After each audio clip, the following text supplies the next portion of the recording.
Based Islam is like, yeah, no such thing. Yeah, I agree with that.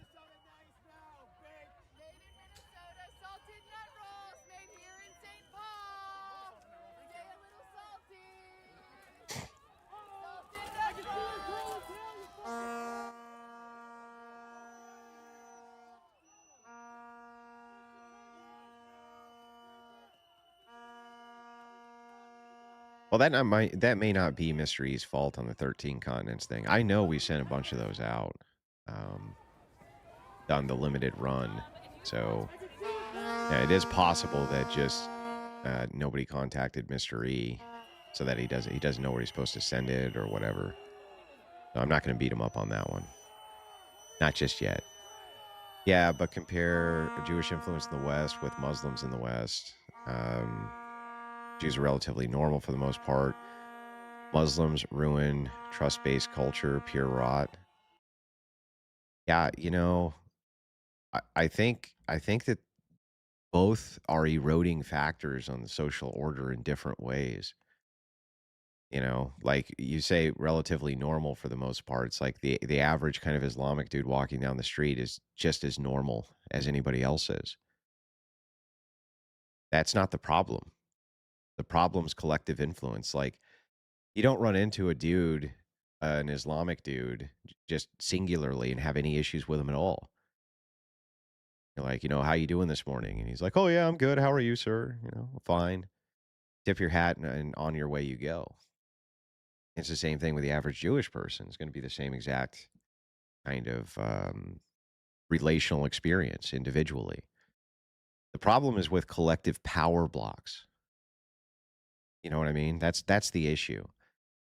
And it's like both of those have collective power blocks. One, the Zionist power block, and the other one, a cross generational power block designed to move society in one direction. And I don't like the directions that they want to move society in.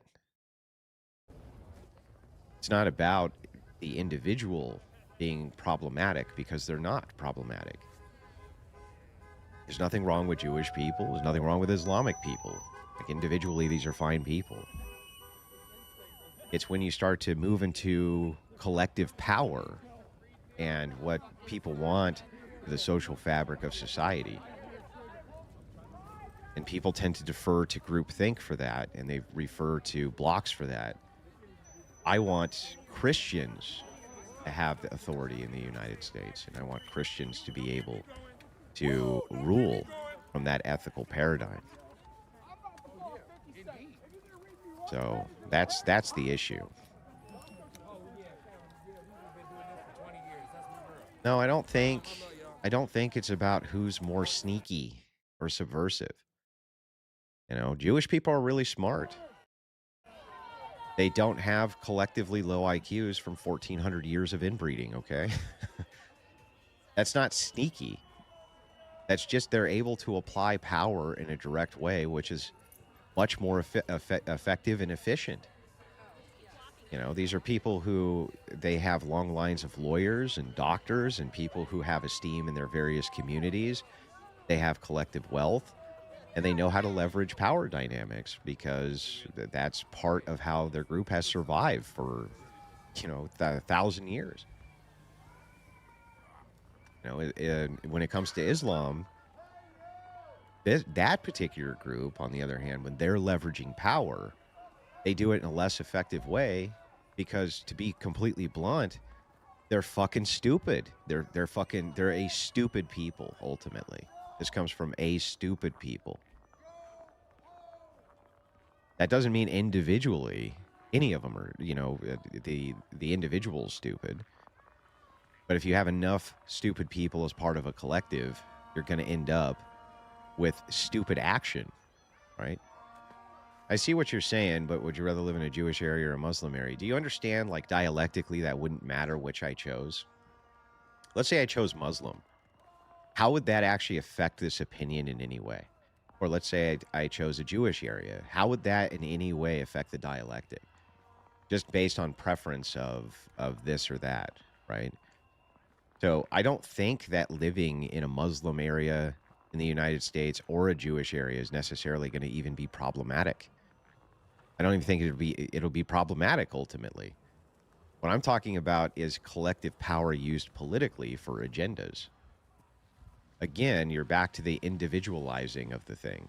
You know what I mean? Like, what's going to happen if you live in a Jewish area? Like, things are just going to be really clean and people are going to be fairly nice to you. No, what's going to happen if you live in a Muslim area? Probably about the same thing in the United States. Things are probably going to be fairly clean and people are just probably going to be pretty nice to you. I don't think that individually you're going to have those issues there. That those forms of religious dogma don't breed necessarily those issues. Not with the people group coming in, right? I'm so tired of them bringing over their personal beefs with other ethnics. Come on, man. Andrew, you wouldn't survive in Dearborn. I've been to Dearborn many times, man. I've been there. I don't know what you're talking about. You don't walk down the streets of Dearborn and get beat up by Muslims. That's just not true. It's factually not the case. Okay. So I've been there. I've driven through it multiple times. I've stopped there for work multiple times. Never had any fucking problems in Dearborn, Michigan. Okay.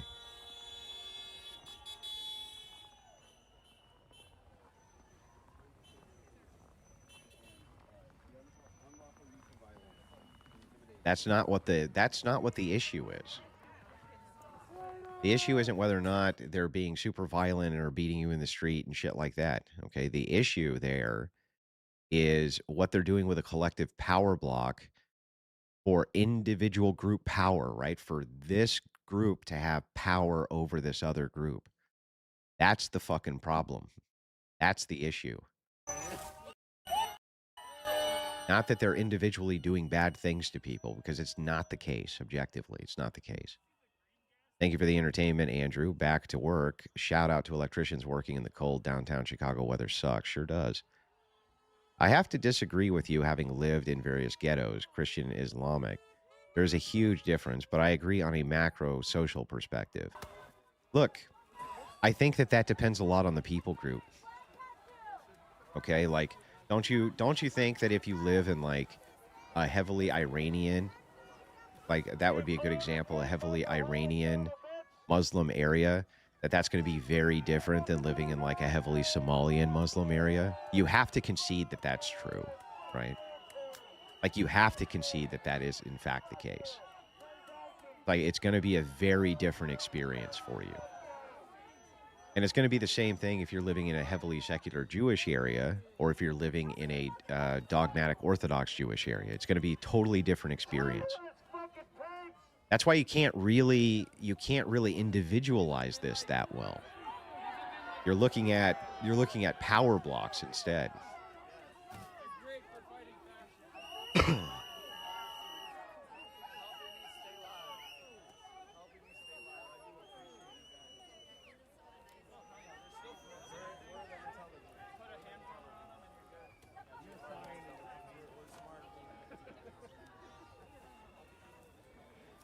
Yeah, individually is not my issue. It's groupthink and power blocks. So exactly. That's the problem, right? And when you think about it too, that makes a lot of sense because the left and the right don't really agree on Zionism, even though it may seem like they do. It may seem like, oh, leftists hate the Zionists, blah, blah, blah, blah, blah. The right hate the Zionists, blah, blah, blah, blah, blah. And it's like, that's not really the case of what's going on. Both of them see, the left sees Zionism and Christian Zionism as a form of imperialism designed to move towards ethno-nationalism and designed to move towards nationalism, because Israel is a nationalist icon and it's an ethno-nationalist icon as well. Though they claim they're not ethno-nationalists, I think that's arguable. That's why the left hates Zionists. That's why. The right, though, they see Christian Zionism as a form of subversive dogma, which is designed specifically to remove the power blocks from traditional Christian dogma. That's why they get upset with Zionism. So, and then of course you have people who just actually hate Jews. That is in fact the case. There are people who just actually hate Jews. and actually hate Muslims, that is, we're not even going to argue the truth of that because that is in fact true. There are people who do that, but if you look at how the blocks themselves are warring, it's a whole different ballgame, and it's not individualized at all. I concede that. I lived in a Turkish Muslim and Moroccan Muslim area in El, and the Turkish were pretty fine. Moroccans caused literally all. Yeah, that's what I mean. Like you can't really expand it to saying, well, just Muslim equals problem, because it doesn't always equal problem. Not on the micro. Like in fact, I would say not. It doesn't on the micro equal problem, but once you start looking at 100-year plan and you start looking at how power becomes consolidated inside of these minority groups and then leveraged against your interest and your future generations' interest, that's when you can be like, okay, this is a real big issue. You have a lot of support from the Armenian community. Well, I appreciate that, man. Very kind of you. Sorry, brother, I wasn't trying to get you in trouble. I just don't like the stance. You have to choose this or that. Yeah, that's fair. I don't think we're talking about anything that is problematic. I mean, this is what people are discussing politically now. You know, that is part of it. So these discussions are going to be commonplace. Like these discussions are now commonplace around the American dinner table. That's the truth. They're now the American dinner table is talking about these issues. So I'm a Catholic, and I just wanted to kind of explain the CCC 841. If someone came up to me and said, "Hey, Andrew said X," but you really didn't, we still believe in Andrew, just not what Andrew said. Okay, I see what you're saying. You're talking about the Pope. We believe in the Pope, but we don't believe this thing that the Pope said. Is that what you're saying?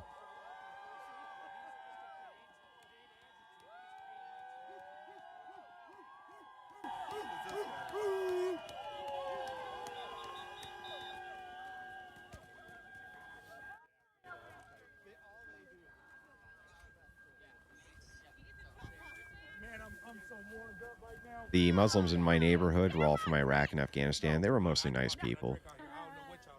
And then, yeah, you were dealing with Somali, yeah, and they weren't. That's what I mean. It's like it's it becomes a far more complex set of variables when you enter people group culture with dogma religion. It's not as cut and dry as just saying that the religion itself is going to necessarily be problematic or the people themselves are going to be problematic.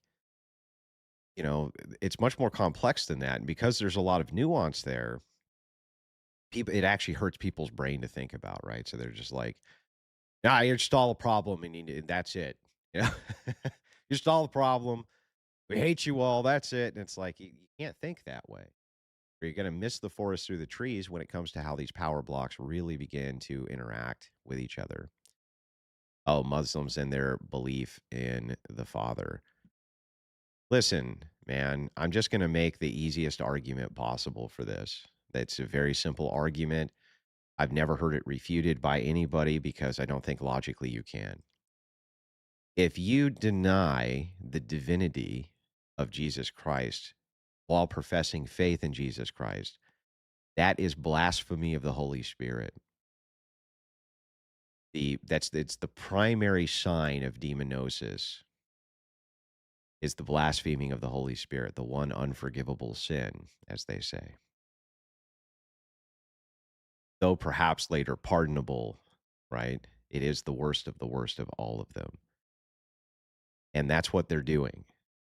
They're saying that they acknowledge that Christ's existence and that Christ was a pinnacle of the church, but that at the same time they reject his divinity. If you reject the divinity of, that's what you're doing then. You're never going to convince me that that is the worship of the same God, ever. You're just never going to be able to do that from a logical standpoint. Didn't UAE restrict travel back from the UK because of the radicalization in the latter country? I don't know. I'm not exactly sure.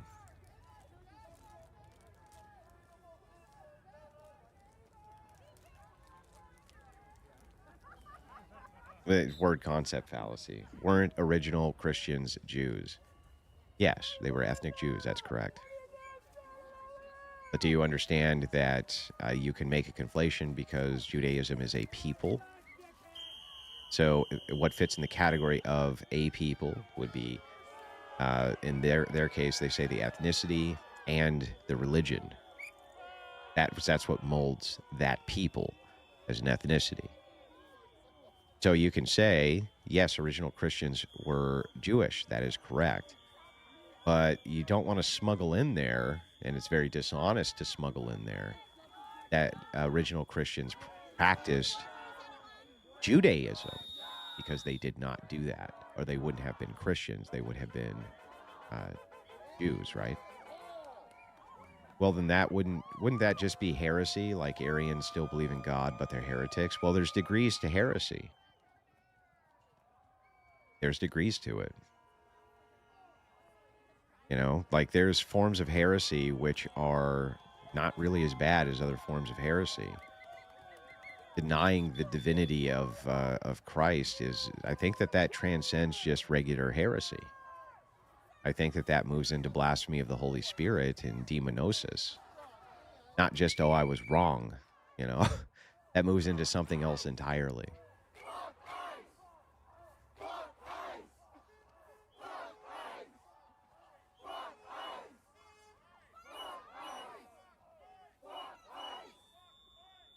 Jesus 100% practiced Judaism. No, nobody's disputing that, though. Are you just not listening to the words I'm saying? Literally nobody's disputing that that's the case. However, he did actually go against, he went against most of the laws of Judaism, just so you know, especially the Pharisaical and laws of the Sadducees as well. He went against both. You can say that he was a radical inside of Judaism, in fact. So, but I don't dispute that that's the case. But when we're talking about original Christians, right? They were not practicing Judaism. Why do you think that's why the Jews were persecuting them and ran them out of Israel? They ran them out of Israel for that reason, because they were not practicing Jews. That was the whole reason they did that. It's what Acts was. I mean, you can literally read about them being run out. That's how the ministry of Christianity started, because they were run out of Israel. They were run out of there.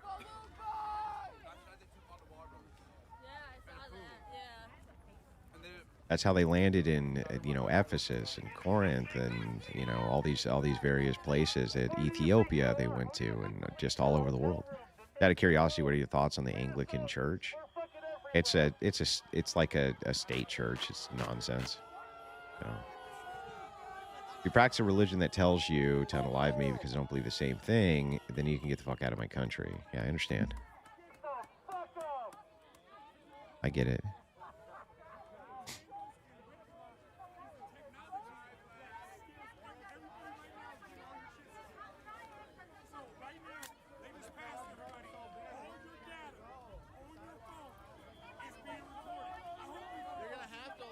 Look, I'm not going to engage in word concept fallacies. If some of you are too low IQ to understand the distinction between the ethnicity of Judaism and the religion of Judaism, then I'm just not going to engage with those questions. You have to be high enough IQ to distinguish between those two things, or I actually can't even engage in a conversation with you. You have to be high enough IQ to make the distinction between them. And if you're not, then, it's like, I don't know what I'm supposed to do about that. I literally can't have a conversation with you if you don't understand how to make a distinction between those two ideas.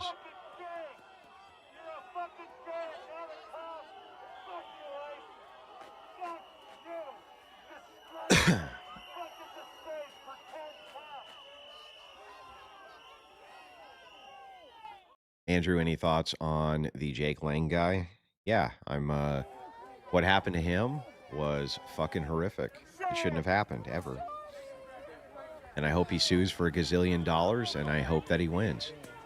I would sue that city for $1 gazillion because there wasn't a cop in sight as an entire mob ran him down. There's no way there wasn't police observers. There's no fucking way. Look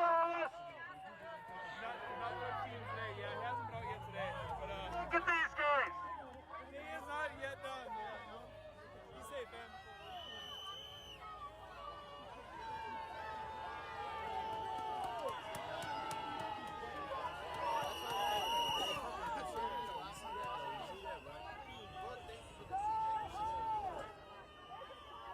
I think the BLK population in the US is giving us a glimpse of a matriarch. Your thoughts? Dude, I don't look. I tried for a long time to really try to understand that cultural picture, but I realized that you're kind of doing it in vain. I realized that there's almost like there's almost an impossibility because there's a certain kind of fucked up logic to it when you think about why it is like that that there's so many people in that community that end up engaged in criminal activities and things like this. There's actually a logic to it that makes sense. If you can imagine this, it's hard to do, but just bear with me here. If you can imagine, for instance, that your whole life you're told it's an inevitability that you're going to be persecuted, like that's just inevitable. There's no way around it. Period. You're going to be persecuted by the state or by locals or by like you're going to be. You're going to be discriminated against. You're going to be persecuted. It's inevitable. There's nothing you can do about it. What actually happens within the confines of that mindset is, well, fuck it. You know, if it's going to happen to me anyway, then I don't give a shit. I don't give a fuck. I'll just go, I'll do what I want. Fuck these people. You know, there's kind of a logic to that. It's a fucked up logic, but it's not like irrational, you know? And it's a fucked up way to view the world, but it's not an irrational way necessarily to view the world. And so if you can't come to those discussions with that view, with that mindset, then you're just always in a perpetual state of confusion. Just always fucking confused. Because the shit sounds like gibberish and nonsense and this and that. So you always have to have to literally start with that idea in order to even begin to understand the mindset. And it's such a foreign mindset that it's actually difficult for people to even engage in that. You know what I mean? It's actually difficult. That's why they're always like, well, you just don't get it. You don't understand. And it's like, they're kind of right. In a way, we don't, right? Because it's fucked. It's a fucked mindset. It's just fucked from the beginning. Minnesota, you will never defeat us. Send us, send the army. We stand together. We stand strong. Fuck you.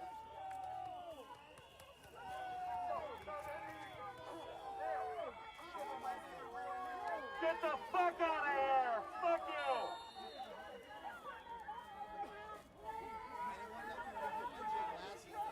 Like I would go on X and I would hop in the like Black Liberation Theology servers all the time.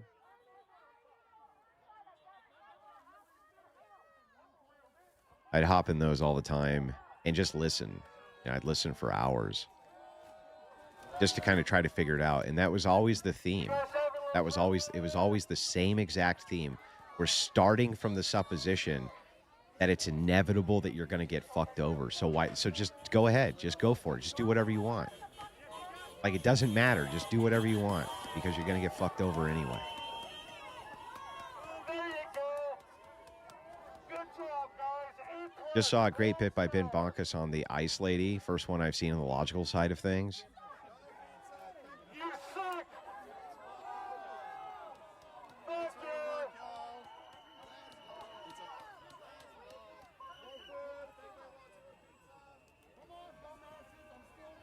Hey, Thomas. Is it too cold out here for you guys?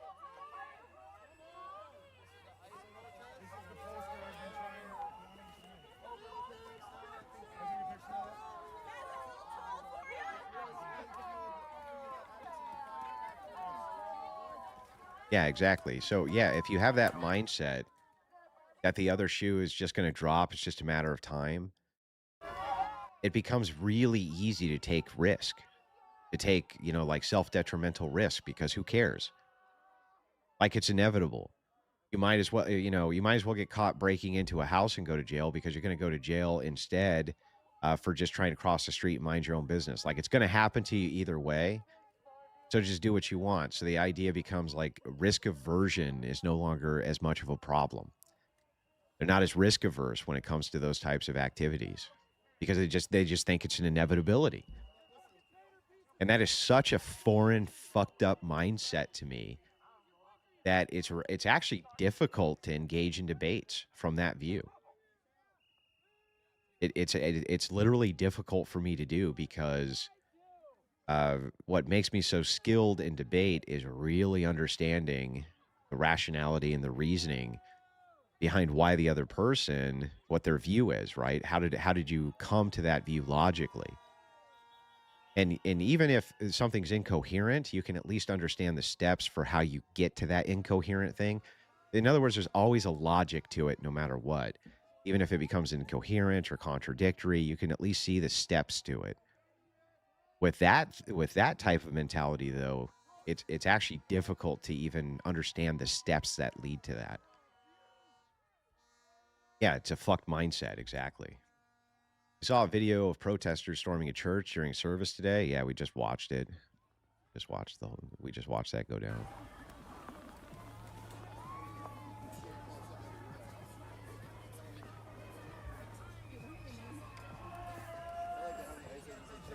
Yeah, exactly. There's so much I do not do because of weighing the risk and considering my dependents that count on me.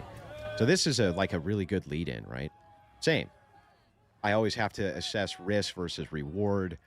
How much risk am I able to take within the confines of reason before I put the people who are around me, who depend on me, at in jeopardy? Like how much of that? But what if you start with the supposition that it's an inevitability that this will be taken from you, right? Or that no matter what you do, you'll always end up right back in a systemic oppressive system, which is going to imprison you and do all these horrible things to you. Then it becomes less likely that you weigh the balance of risk for the people who are around you. You just don't care as much, right? It's an inevitability after all.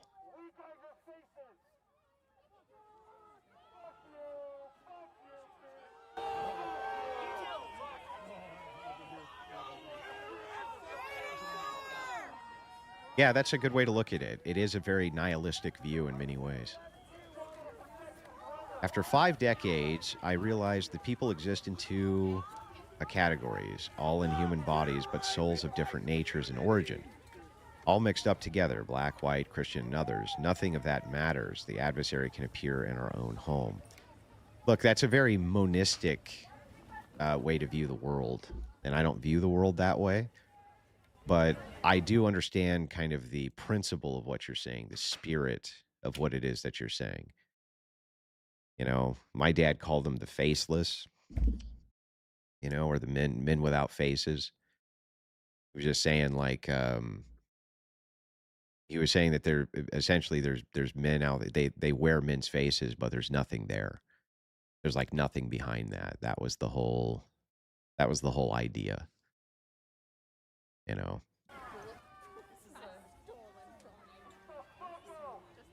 They wear men's faces, but they're not men.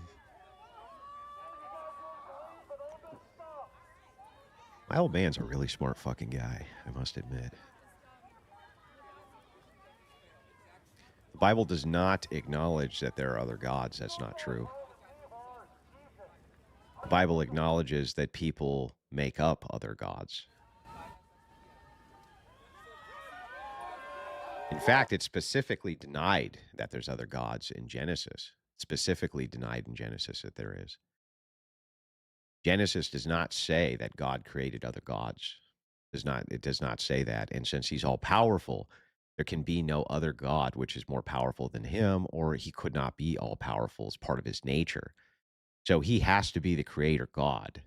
and he would have had to have created other gods. There is no account anywhere in any biblical accounting of the creation of other gods, period. There's an accounting of how the demonic came to be and worshipped as gods, but there's no accounting of any gods from Genesis. He could have created other gods, though. He did not create other gods. There's no accounting for that. No, there's not other gods. You're just making shit up. There is no other gods.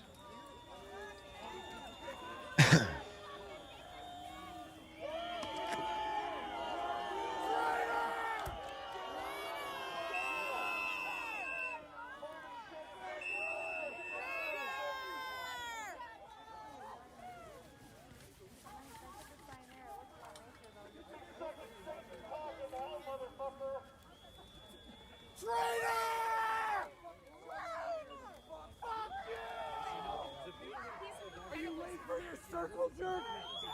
Are you late for the circle jerk? Fuck you, you ugly fuck! No, I'm not even gonna put the small g on it. Other gods. There's not. So the reference is always Elohim. You know, they're not gods though. There's one God. You know, it wouldn't be monotheistic if there was a multitude of gods. And you can't have, and logically you can't have multitudes of gods anyway, because then everything would be in a state of chaos if you had multiple creator gods. Just you can't have it. It's the whole thing unravels quickly.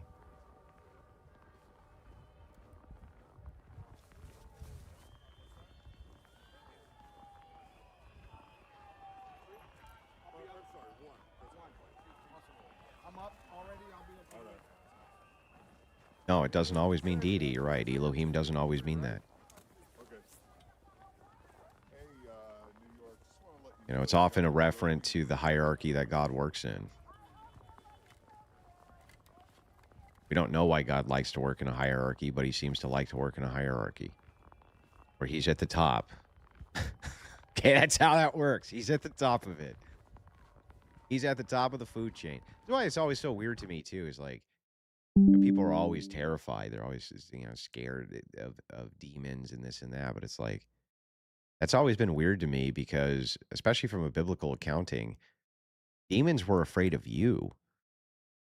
You know, that's what they were afraid of. They're afraid of you. You were put above angels and demons. You were put above all of that. They're afraid of you, not the other way around. What's your opinion when atheists say too much Christianity will lead to extremes as well? Oh, that's nice. Cool assertion, bro.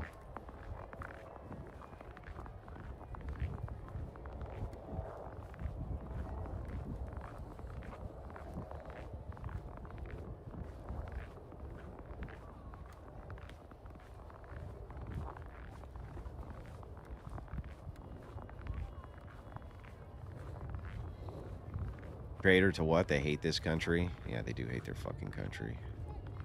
Well, they do. They do. Now they're just unapologetic about it. They're just like, yes, I hate the United States. Thank you for the 5 gifted memberships, by the way.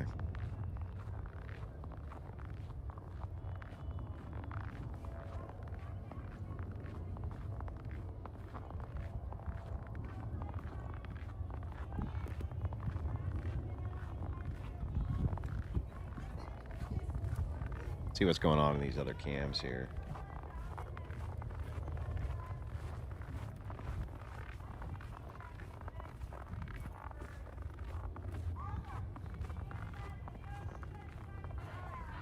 Mystery, see if you can find me another multicam that has audio, preferably. I'd appreciate it.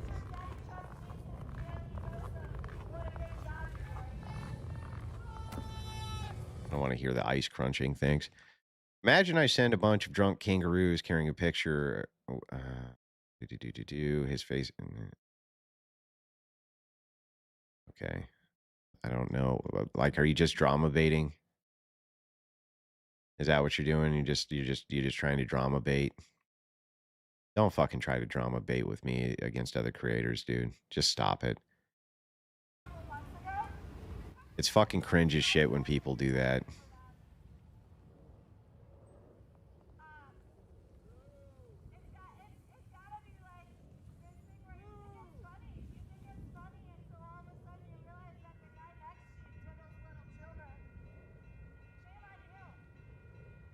Like, I get it.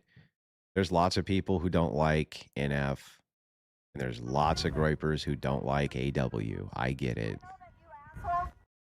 But we're not in a situation right now where punching right is a wise idea. So, and we're not going to be for the foreseeable future for a long, long time. It's just not a good idea.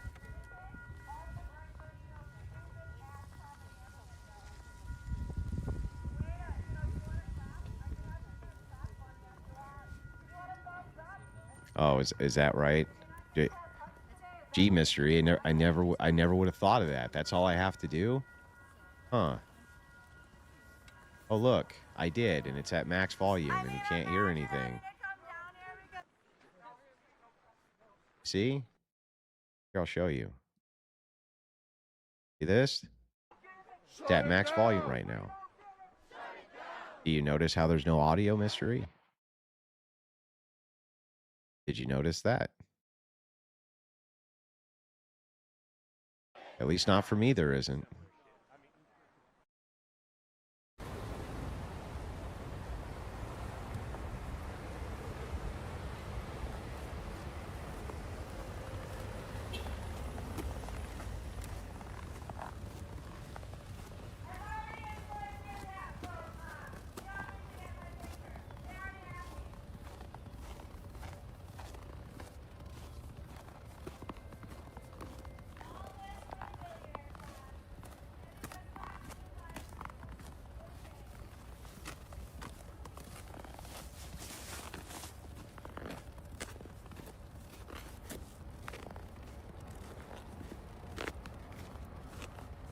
All right, gotcha. Yeah, see what you can find. Not a whole lot going on today, huh? Or it all happened earlier. It's only 3 o'clock. Their time. It doesn't seem like they're, seems like this would be like peak time, right?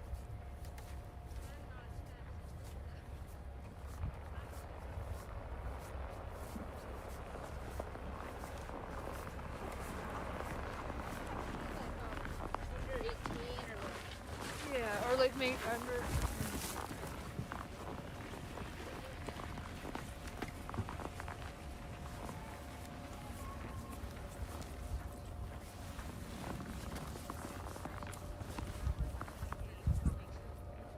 Yeah, well, I still want to see the video of them, though. You never can tell what's going to happen with these things. They get out of control very, very quickly. And then I said that, like,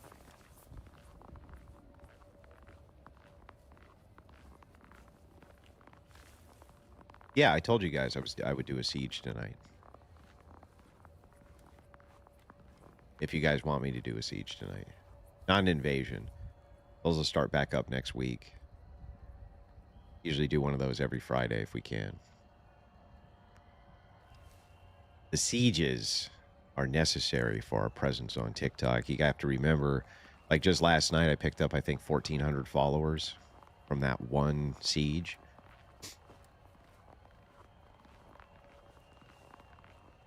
The diabolical plan is working.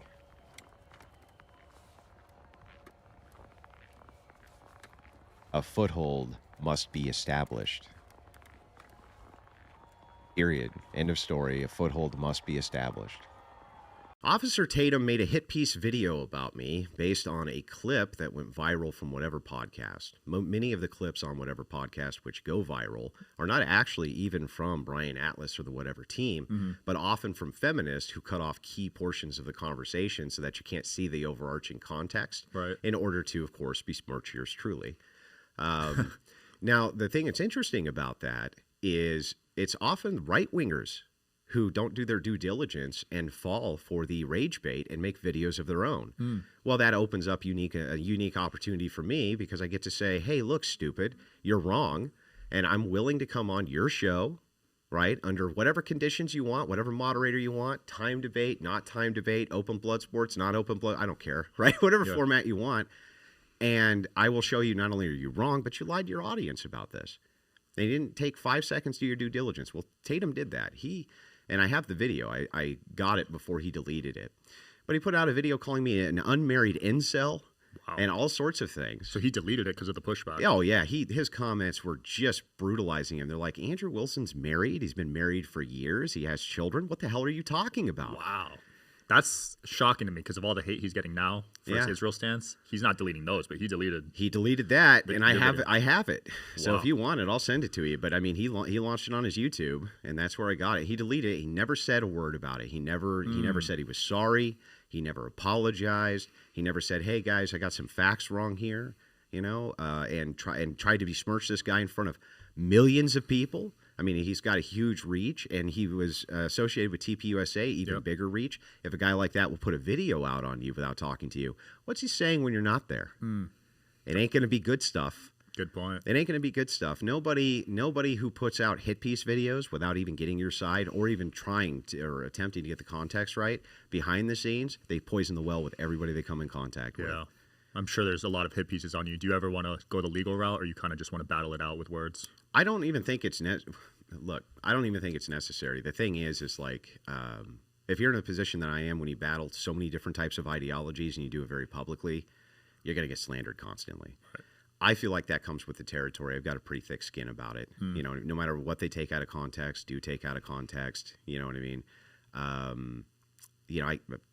Whatever, it's the internet. The only thing that makes me angry, that's frustrating to me, is when I'm like, I'll come on and give an accounting. Like, I'll come talk to you and tell you what the context was behind that, why I said it, why I think it was important, and I'll even tell you if I thought I was wrong. You know what I mean? And we can have that discussion or have that debate around that issue. I'm always happy to do that. And to watch them just cower and come up with excuses drives me crazy. When they're like, well, no, it's because you're too bad faith. How could that be bad faith if it's on your show with your rules and everything? How could I be bad faith if I'm coming to you? How? They got all the leverage. You got all the leverage, right? What it is they know they're lying.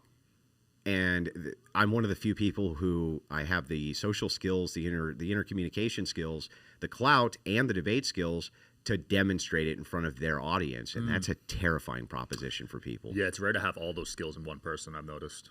Very rare. Super rare. Very rare. Like probably one hand you could count. Yep. I've been very fortunate with that. Fuentes is a guy who's like that. Yeah. Right? He's another one.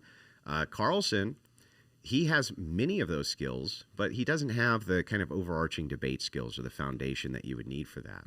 And he's not as good of an entertainer, right? But he's very good at capturing what's going on in the social ethos and presenting it in a way that's not only very controversial, but sometimes it's mostly controversial because it makes sense, right? And he's very good at that. And sometimes I think that's the better skill set to have because, for me, maybe I guess you could say I'm too easy to bait, or something like that. But, Rage bait. But I don't think so. I think that you do get fiery in some of your debates, I noticed. Of course. But I think that that's part of showmanship, and I think it's part of entertainment, and it doesn't take away from my argument. And I always like to watch the cope of people saying, well, he was emotional, and then watching other people say, but how was he wrong? Facts. And they have nothing. And I'm like, well, if all you can focus on was the fact that I was animated during the debate, but you have nothing against my arguments, then I feel like I won pretty handily, right? But anyway, kind of back to this, to the social paradigm. I don't even think that I'm easy to bait. I think that I'm just one of the few who will say, look, if you're going to make a hit piece, why don't you actually let me come give an accounting? Why don't you actually, say these criticisms to me where I can respond to them in front of your audience and mine, and then if you're right, don't I have all the risk? Yeah. Has someone ever backtracked on their hit piece on you? Do it all the time. Oh yeah. But they never get rid of the hit piece. You know? Never get rid of the hit piece. The YouTube That got monetization. too much views. Yeah. You know what I mean? But they'll backtrack or maybe send me a DM. Oh, I got this wrong, and I'm like, publicly say you got it wrong. Can't do that. Can't do that. That's Bad too for much. business. Yeah, but like Tatum, I have every right to ask that guy and tell that guy he owes me an apology. He does. Yeah. He should be in my. He should literally either publicly or send me a DM immediately and be like, "Look, I'm really sorry I did that to you. That was a horrible thing to say that you're an unmarried incel and try to present you in that light in front of your wife and kids and family and everyone else. Like, Yeah. what a horrible thing to say." I'll try to mediate that if you want. Sure. Have you had someone try to mend the bridges there? The guy won't even communicate with me. I'm too small, even though my live audience is way bigger. Right? I have one of the larger live audiences around for a conservative commentator. Usually, breaking my daily Rumble show does, 20 to 30,000 live. Wow. On YouTube. I usually stick around somewhere between 7 to 10,000. If I'm doing something important, much more than that, with another few thousand on Rumble watching. So I have a huge live audience, way bigger than Tatum, right? But I think that's what they're afraid of is like, hey, this guy will come on, he'll actually defend himself, and I'm gonna look dumb. Yeah. Those live audiences are more impressive to me than getting 100K on a YouTube video. Way more. It's way harder to build, and you can't fake it. Well, you can, but You can't if they have the super chats to back it. And you have to remember that I'm usually in the United States, I'm usually in the top 5 most super chat channels, and in the world, usually in the top 20. wow. So there's a ranking website that shows that? Yeah, you can go to Social Blade and look at it. Interesting. Who's in the top 5? Well, Gotta be Fuentes. no, No? but he's not on YouTube. I get so many clips of him getting donations and him just roasting his audience. Oh, sure, but he's not on YouTube. Oh, If he so was this on is YouTube. If he Okay. was on YouTube, he would probably be the number one. Yeah. The number one slot, period. I mean, the guy did great when he did great. And when he was on Twitch, he did great. And when he was on D Live, he did great. Like his audience definitely wants to support him with monetization, but so does mine. And I can't there's not even in the top 5. Like if I named the channel names, you wouldn't recognize any of them. Okay. Because none of them are conservative commentators. So in the political space, you might be number 1 then. For on the right on YouTube, at least for overall super chat donations, that could be the case. People ask me all the time, like, you usually don't punch right. You usually don't, and I usually don't. I usually don't punch right. I used to a lot more, but I don't anymore because we need a more unified front now, and I haven't for a long time. But Candace Owens, I mean, this was a woman who she had the whole DEI thing, where she was saying, these people over here are racist, and I'm going to sue them. She had the doxing website, right?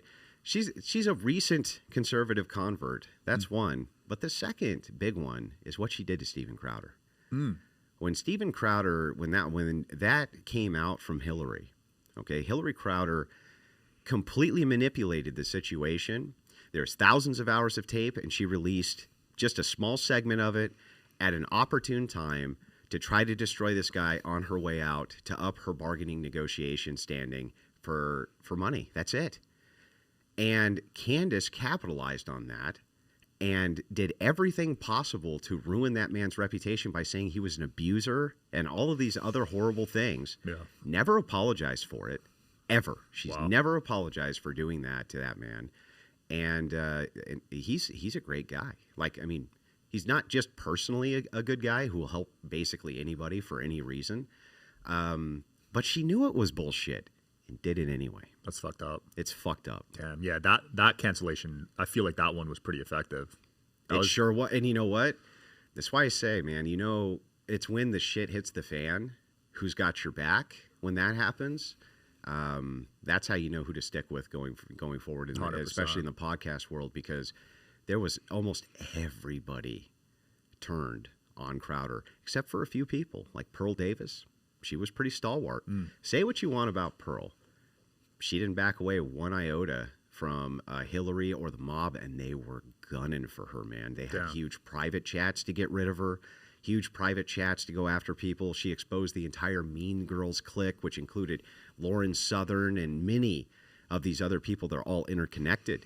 They're all interconnected in this little Mean Girls club where they were trying to cancel people, get dirt on them, expose them, this and that. And they were doing that to Steven too. Jeez. They were doing that to Stephen too, and you know, she could have just said this, even if she thought that it was fishy or this or that, or maybe she even thought Stephen was just not such a swell guy. She could have done what more women should do and shut the fuck up.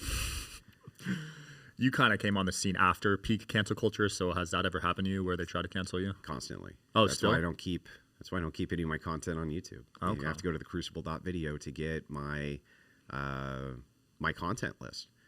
And it'll always be like that because they mass report every video. They flag everything that I do, every chance that they get. It's not just leftists. There's right wingers who do it too, who have been embarrassed by me in various debates. And even after this interview, I can almost guarantee you that there'll be hit pieces on me after this interview. Jeez.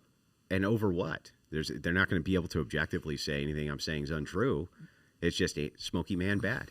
Smoky Man bad. Smoky Man bad. That's the nickname for you, Smoky Man? Yeah, Smoky Man. The Smoky Man is bad. Yeah, I lost my TikTok, man.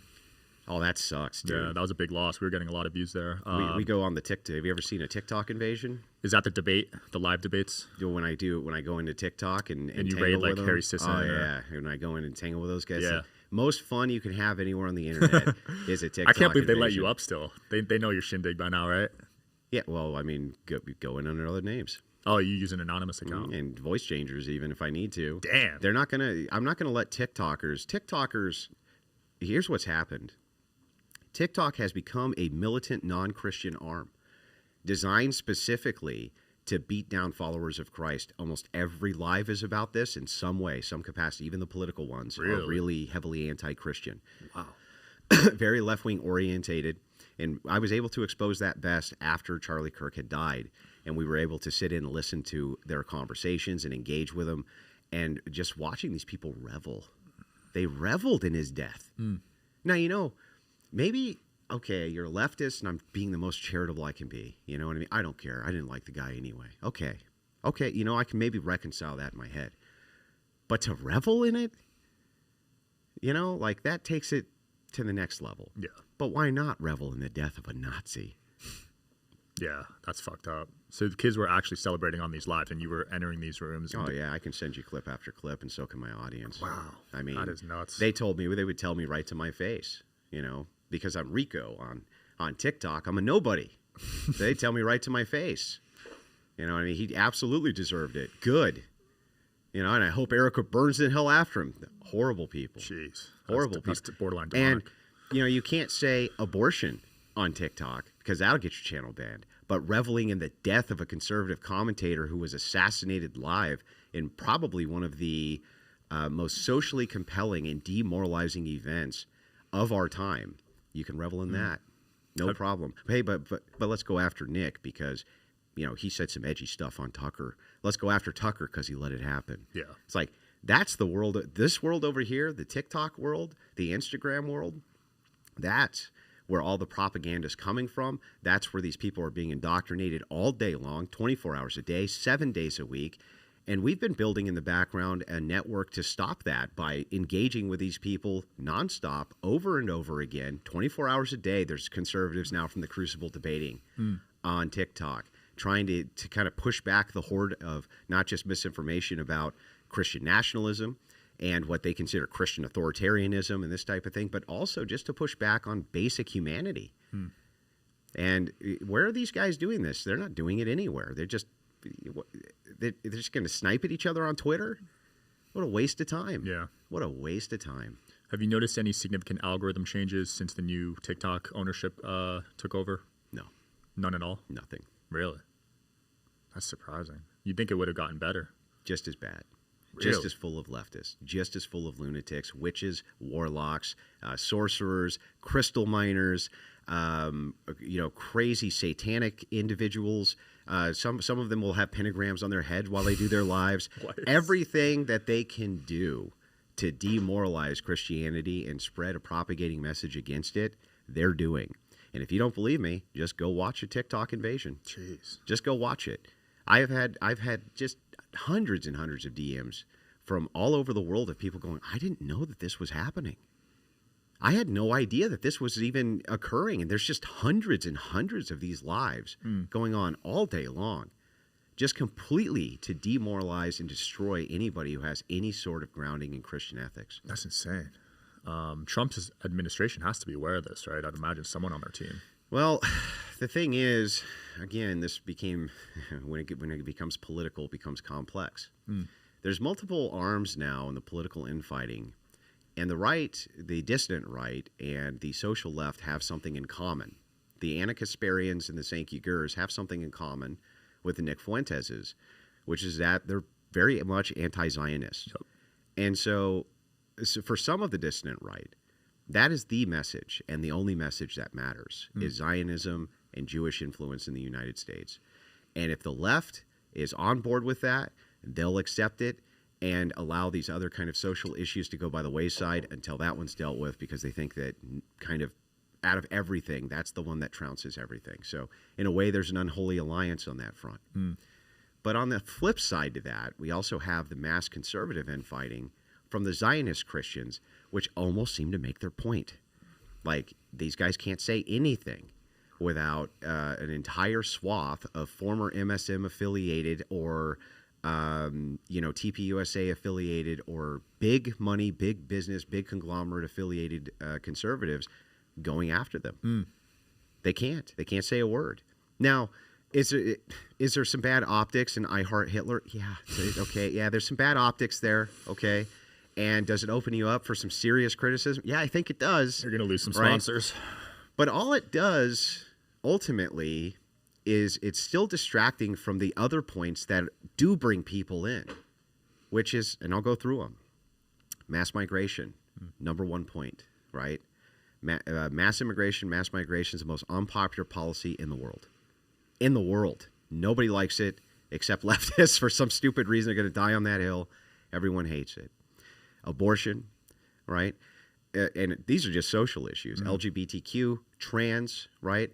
The list, I can give you a huge list of social issues which are going on. Feminism, female empowerment, the idea of intersexual dynamics being so screwed up. Like, there's a huge categorical list that is just being ignored. Instead, only to focus on this because of what's going on in the Middle East between Zionist and anti-Zionist. Well, eventually, that, everything has an ebb and flow in politics. That message will start to decline. And these people are going to have to get back to these other things. You got to realize a lot of them are way more progressive than you thought. Okay, so the reason I wanted to talk about this is because I think a lot of people get toxic masculinity confused with just demonizing all masculine traits. So I want to provide a definition and kind of an alternative definition, which says the same thing, basically, for toxic masculinity, which is acting on toxic or unhealthy behaviors to prove or display masculinity, or in an alternative definition is behaviors or traits that are inherently masculine used in a toxic, unhealthy, or negative way. And I'll give some examples. So something like overaggression, so starting unnecessary fights, or an extreme example would be like domestic violence. Unhealthy sexual behaviors like inappropriate hypersexuality or sexual acts, habitual cheating, and even homophobia.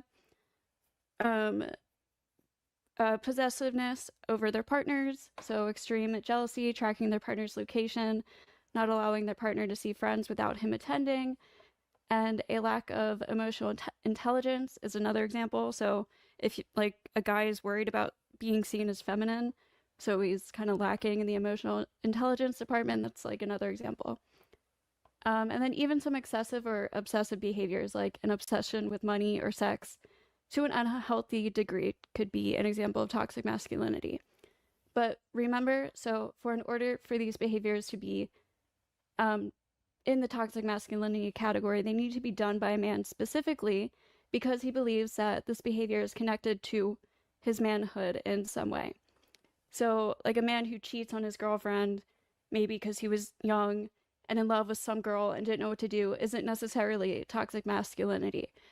Whereas a guy who cheats on his girlfriends because he thinks that's just something normal for men to do, that would be toxic masculinity.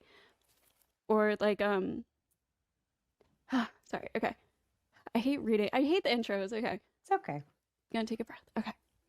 So a guy who gets into like a few fights throughout his lifetime. That's not necessarily toxic masculinity, but if he is doing it because if he's just like unnecessarily starting fights to prove his manhood, that would be a example of toxic masculinity. So sorry, now I lost. Okay, so yeah, it's again acting on toxic or unhealthy behavior to prove or display masculinity. There are plenty of non-toxic, completely healthy and natural masculine behaviors. What matters is how they are being used. I also believe in toxic femininity. There are plenty of feminine behaviors that women use in toxic or unhealthy ways, but society has yet to really use the term, and I personally would like to see this talked about more, but that's kind of a different discussion. So I just want to make it clear that the term toxic masculinity is not to demonize masculine traits. It is a way to describe how some men abuse certain masculine traits, which are sometimes perpetuated in our society and normalized. And normalizing toxic masculinity actually hurts men. So when we normalize toxic masculine traits or behavior in society and make excuses like boys will be boys or use their gender to excuse these negative behaviors, this actually hurts men.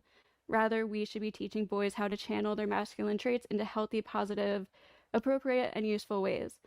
But when we start to normalize toxic masculinity and perpetuate the idea that these bad behaviors are solely attributed to their manhood, I see this as an insult to men. Like, men are so primal, they can't help themselves, they have no self-control, etc., which is obviously not true. So, and then lastly, when I say toxic in this context, I'm using it to describe something that is detrimental, damaging, or hurtful to oneself or others. So why would we normalize behavior or traits that set men back and claim it's normal due to their gender, rather than teaching them all the positive traits about masculinity and how many good things it can be used for?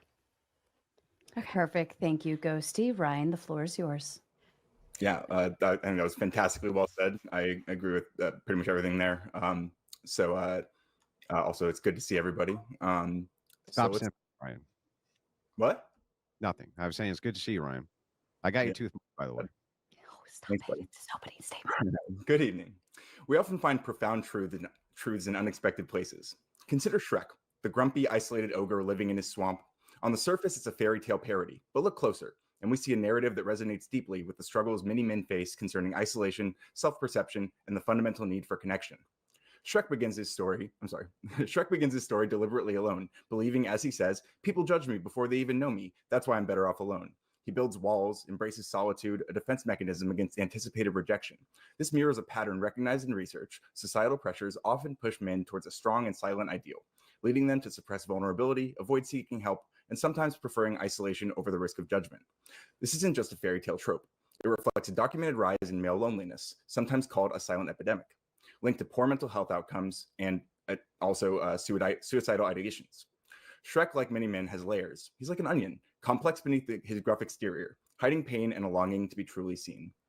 This brings us to our first core point, grounded in observation and research. Certain specific interpretations and rigid applications of masculine norms, like the pressure for absolute emotional stoicism, the avoidance of vulnerability, or equating strength solely with toughness, demonstrably lead to negative consequences.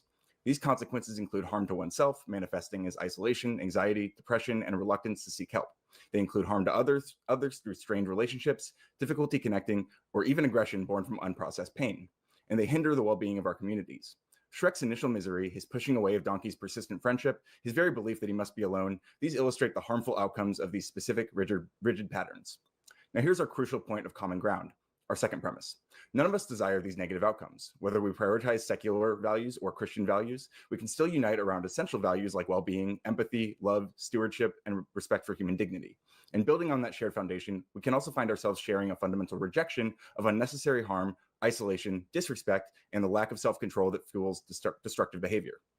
Shrek himself, after pushing everyone away following the misunderstanding with Fiona, realizes he's utterly miserable. His own experience tells him that isolation born from fear and rigidity is undesirable. We, as observers, root for him not to stay alone, but to connect. We intrinsically value connection, healthy relationships, and individual flourishing. Therefore, our conclusion, and the core of my position tonight, is this.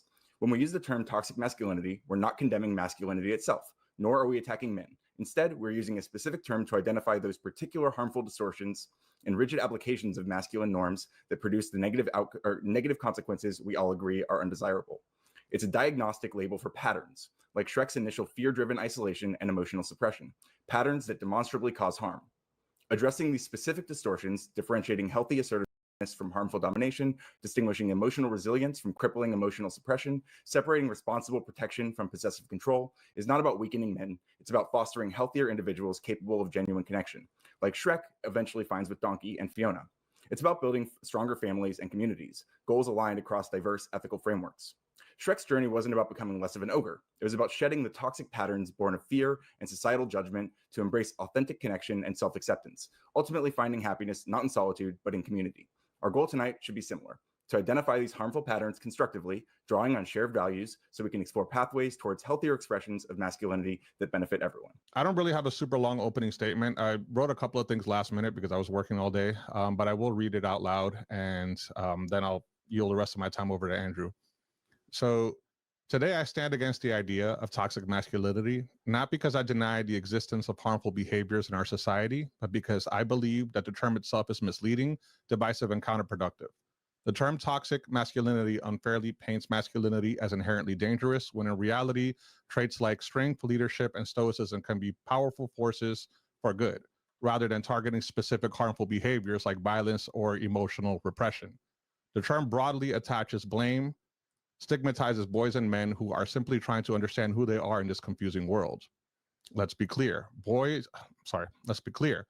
Bad behavior is bad behavior, no matter who exhibits it. But by labeling it as masculine, we shut down meaningful conversation and alienate the very people we should be empowering. Masculinity is not the enemy. Oversimplifying labels are. And that's all I have on that. But I will say in short, the idea of men being inherently toxic, I will always stand against that, just because I, by myself, am a man. And I don't believe that I am a toxic person, nor do I believe that many of the other people that surround us in this world are toxic.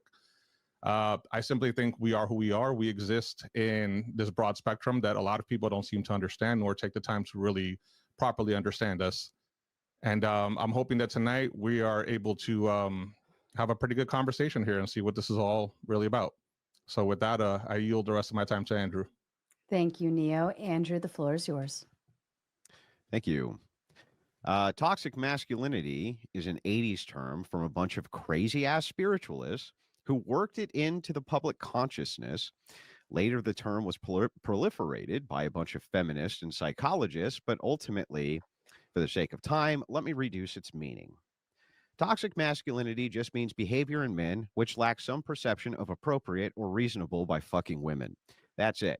Generally, this is based around empathy and not having enough empathy to placate whatever idiot harpy is upset with their behavior. That's it. That's all it is. We could easily say toxic femininity, which would be the traits and characteristics of women which have made their behavior suboptimal from a man's perspective, would be saying the same thing in reverse. Let me introduce you to a different term which fits better: social carnage. When women and men who act like women are referring and talking about toxic masculinity, they're actually referring to this term, social carnage. Men engage in social carnage as part of not only masculinity, but as a part of what they actually are based on physiology.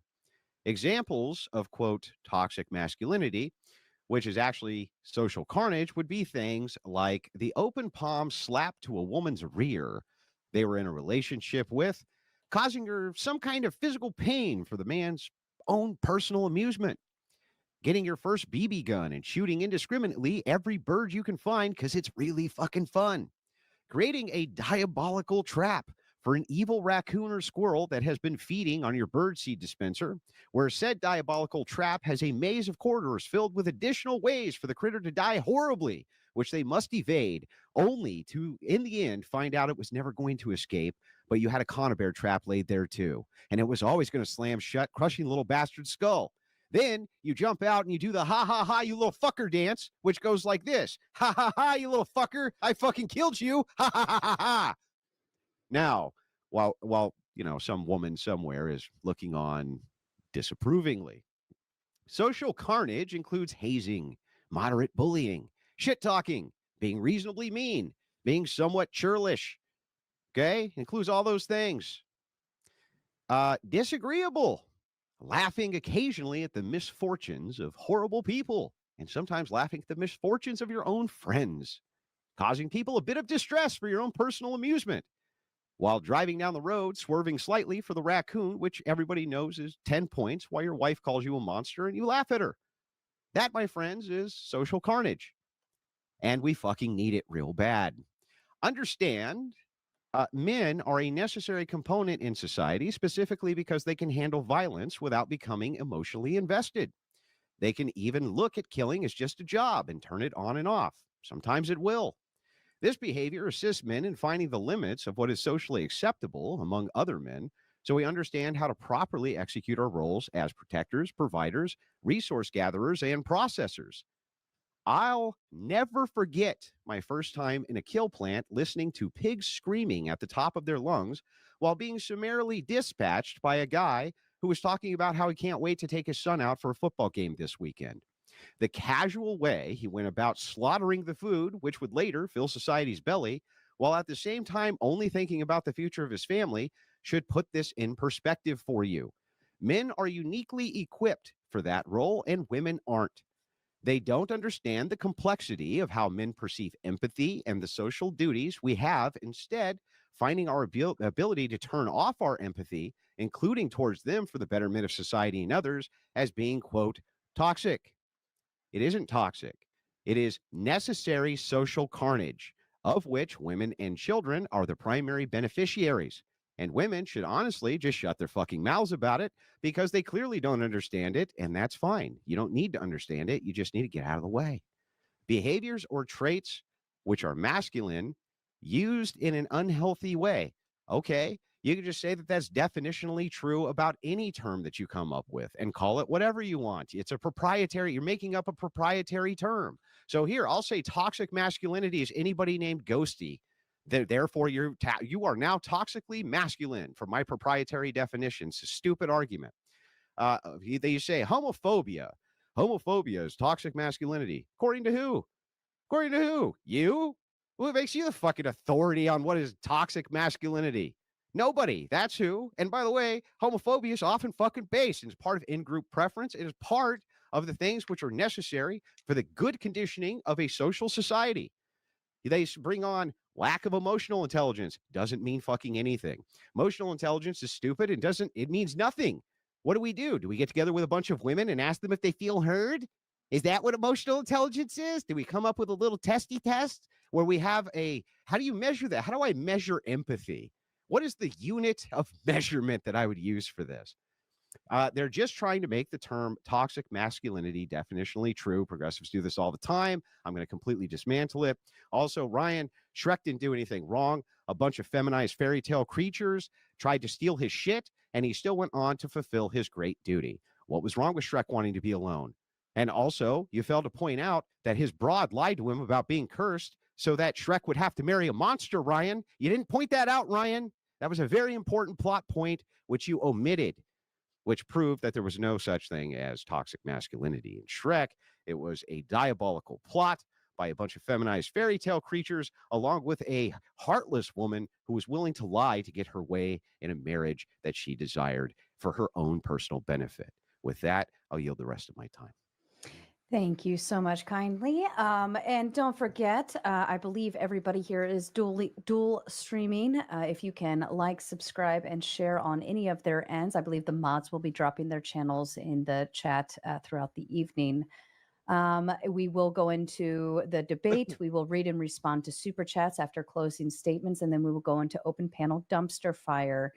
Outside of that, I leave the floor to all of you. It is open. If I could just real quick, and I'm going to yield the floor to Ghosty after this, but I just want to address the Shrek criticisms. It's funny that you accuse me of leaving out core details about the story, but you don't even mention Lord Farquaad either, the villain of the movie. And you accuse Fiona of lying to Shrek to marry him, which is not at all what happened in that movie. Do you know why, though? Hang on, I actually have a good reason for this. She was revealed to be an ogre well before Shrek and her actually really connected in a romantic way.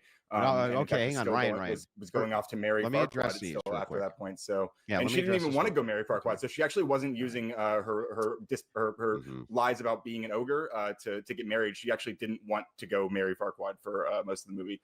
Okay, yeah. So, but anyway, but she did. So, here's what actually happened. Your foolish revisionist history. The entire time, Pixar pointed out that Lord Farquaad was short.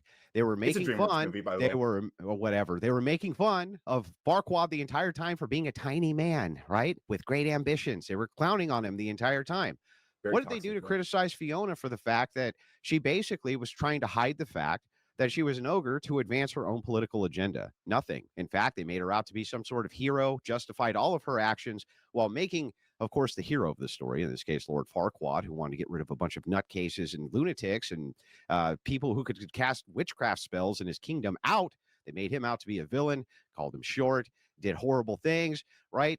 In order to besmirch the fine name of this man, while at the same time trying to cover Fiona for her evil deeds of trying to hide the fact that she was an ogre, right?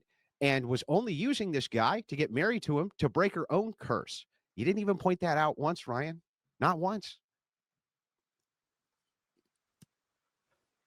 I don't know. I thought the Shrek example was a pretty good analogy, but we could go into that whole movie maybe, but yeah. By the as way, that for- was a Reddit thread. You got that? I was reading the Reddit thread. Did it really? I used AI to right, kind of Ryan. synthesize Yeah, my it came from a thoughts, Reddit thread. You should just Google it. It's the Yeah. first thing that pops up. Yeah, That's it's fine. a I Reddit don't thread care, yeah. about. It's called Shrek Deconstructing Toxic Masculinity. Cool. Someone drew the analogy before I thought to Yeah, ask from my Redditors, Gemini to Ryan. make it. But it doesn't Anyway. matter. Yeah, go Steve. like please. the best part of that movie is Donkey, and Donkey is like bringing Shrek out of those like toxic traits that he had, where he was pushing everybody away. Again, lack of emotional why was that? intelligence. Okay, so let's get into these. So he two wouldn't live things. alone. He could Yeah, like experience what's love. wrong with him living alone? Well, I mean, we are social creatures. Like, Well, it's he's not an healthy ogre. to live by yourself. He's an ogre. Okay, this is like an analogy, though, right? Yeah, but I You mean, think within Shrek the was like fooled confines. into the marriage? Like No, you don't- within you the think that he didn't confines- want that at the end. Do you think Within the Shrek was confines- happier? Connection and Are you going to let happiness, me yeah. answer a question? You're just going to ask him. I mean, I guess, yeah. Yeah. So anyway, in the analogy here, this is really simple, right? What is wrong with a guy wanting to be stoic and living alone? What's wrong with that? Well, for the movie, like Shrek was way happier after he had like a community and marriage and kids and friends. Yeah, and that's stuff, called right? plot convenience. So don't you think humans are kind of like meant to procreate and have relationships and stuff like that? Yeah, except So- for the ones who want to be left alone and live by themselves. Sure, and I guess that's fine, but What's toxic about it? It's my question. it's not. Well, I would say the thing that Go was ahead. supporting the toxic perspective of masculinity was like he'd really internalized the rejection that he'd experienced from society. Again, I brought up the quote about him saying, "I'm an awful ogre. I'm an ugly ogre." Like wanted everyone to run away scared from him, you know. And he was kind of engaging with this in a harmful way, where he was pushing anyone who could have connected with him away, like Donkey, for example, who he eventually becomes great friends with after Donkey expresses He's a never very friends with accepting, Donkey. positive example of masculinity No. to him through friendship, which I think No. all of us value friendship. They're not friends. He doesn't even like him. He never likes him. What? He never even likes him through the second movie. He just tolerates him. That's one. And then I secondly, disagree. let's point out something that's pretty simple here, right? Oh, so people were trying to hunt down this guy and kill him, so he decided that he wanted to live alone and he didn't like people very much. That's actually not toxic. That would be healthy. That would be a No, healthy he had a thing to bunch do. of people who were living in his swamp who were, I mean, they were kind of annoying, I guess you could You say. mean people But- who were trying to steal his property? Well, I think Sort of. the whole point is Farquaad was that- trying to steal his property. Well, okay, by putting people on his property who were then living there and he wanted them off his property. Yeah. Yeah, displacing them. Yeah, I think I would be pretty annoyed if I just woke up tomorrow, don't you, Ryan? And there was 25 people on your property. No doubt. Yeah, especially Yeah, if yeah. some Would it that's be short fair. asshole would it over be there pushing toxic of them. you to want them to leave so that you could live by yourself if you wanted to? Not necessarily, but No, if it no. was if I used that my rejection of community based on my own internalized trauma from my past of being rejected by that society to avoid connection with those people or with anybody, then that might be toxic. What if right? you just don't want? What if you don't want connection with people? That's still not toxic. You haven't actually shown me how that's It toxic. doesn't. You just assert that it is. So, like, let's say you're traumatized and don't Do want you anything think to that do men with the commit community. suicide more than women? Yeah, but you know why? It's because they're better at Why? it. They actually do it. They actually attempt it at the same rates. Look it up. They attempt it at the same Yeah, rates. women It's just actually that, attempt higher. I know what you're saying. Yeah. yeah, it's just that men use pistols, and so their success rate is much higher because they So actually we know have how to use them. mental health crisis If women with men, actually no? needed, Or do you well, disagree? no, actually, women suffer from mental health problems at exorbitant amounts in comparison to men. It's not even in the same universe. It's much, much higher for women. Much higher for Are women. they Yeah, I don't, are I they don't know more about likely that, to but seek help or not? Women? Sure. so the whole point is that it's not it's not like a man who lives by himself because he has PTSD or something. He doesn't want to be around somebody. That's not necessarily like toxic to society. But if you want to live like a healthy life, I don't think anybody wants to like it's not a good idea to have people in isolation. That's just not healthy for humans in Unless they general. want to be in isolation. But if you're doing that out of like trauma, like you're traumatized and you have PTSD, you don't want to be around people, that means you're just living in a mentally unhealthy state. So again, Do you know that there are men, for instance, who have to necessarily brave the brutals of warfare? And when they do, right, oftentimes there is no treatment. You can talk about treatment all you want, but you can't actually treat them. It doesn't matter if you give them pills, doesn't matter how much you talk to them, doesn't matter how much you have them in groups. And so a lot of those men end up isolating themselves, right? Or they isolate themselves and their families both, right? And they kind of move away from general society and this type of thing because they actually know that they're quite dangerous. And so they isolate themselves from the group. This is very common. Men have been doing this, by the way, for thousands of years. You can go back and look at the literature on this for men who come back from war and isolate themselves for just this reason, because they know that they have impulse control issues, which came from warfare, things like this. Is that toxic? So I have a lot of military family and a lot of people who have served overseas in various extents, and it seems like to me, at least from my perspective, that they seem to find a lot of comfort in like a fraternity with others who served alongside them. Right, that community, that sense of community, is very, very important to them. Ryan, and without that, you're not I think they answering would to have my a lot more criticism. issues. Yeah. I agree with you that there are Oh, groups cool. So we and agree. there are things stop and there are things about PTSD and things like this, which it seems to be helpful to have group support and things like this for some people. But for other people, it does nothing for them. Nothing. Because psychology is the study of the mind, not the study of the fucking brain, it's the study of the mind. It's a theoretical, philosophical science. It's not a hard science. It's a soft science. It's made up shit. It's Well, the group distinction counseling. between soft and hard science isn't actually, you're not standing on very solid ground there. They use the scientific method in the quote unquote soft sciences to collect data. Yeah, that's true, Ryan. Interestingly, it's interesting that you say that. Have you ever heard of a thing called the replication crisis? I'm aware. Yeah, and what two fields suffer the most in the replication crisis in science? Presumably psychology and I'm not sure what the other, sociology. Sociology, yeah, sociology and psychology. Why is that? I thought they were employing the It scientific doesn't really matter. It method doesn't mean you based can on just data. dismiss. That doesn't mean you can just dismiss the entire field, right? Well, I don't know, Ryan. If you had a 70% failure rate, right? If I were to offer you, I don't know, a whole thing of M&Ms and told you only 70% of them were poison, would you eat any?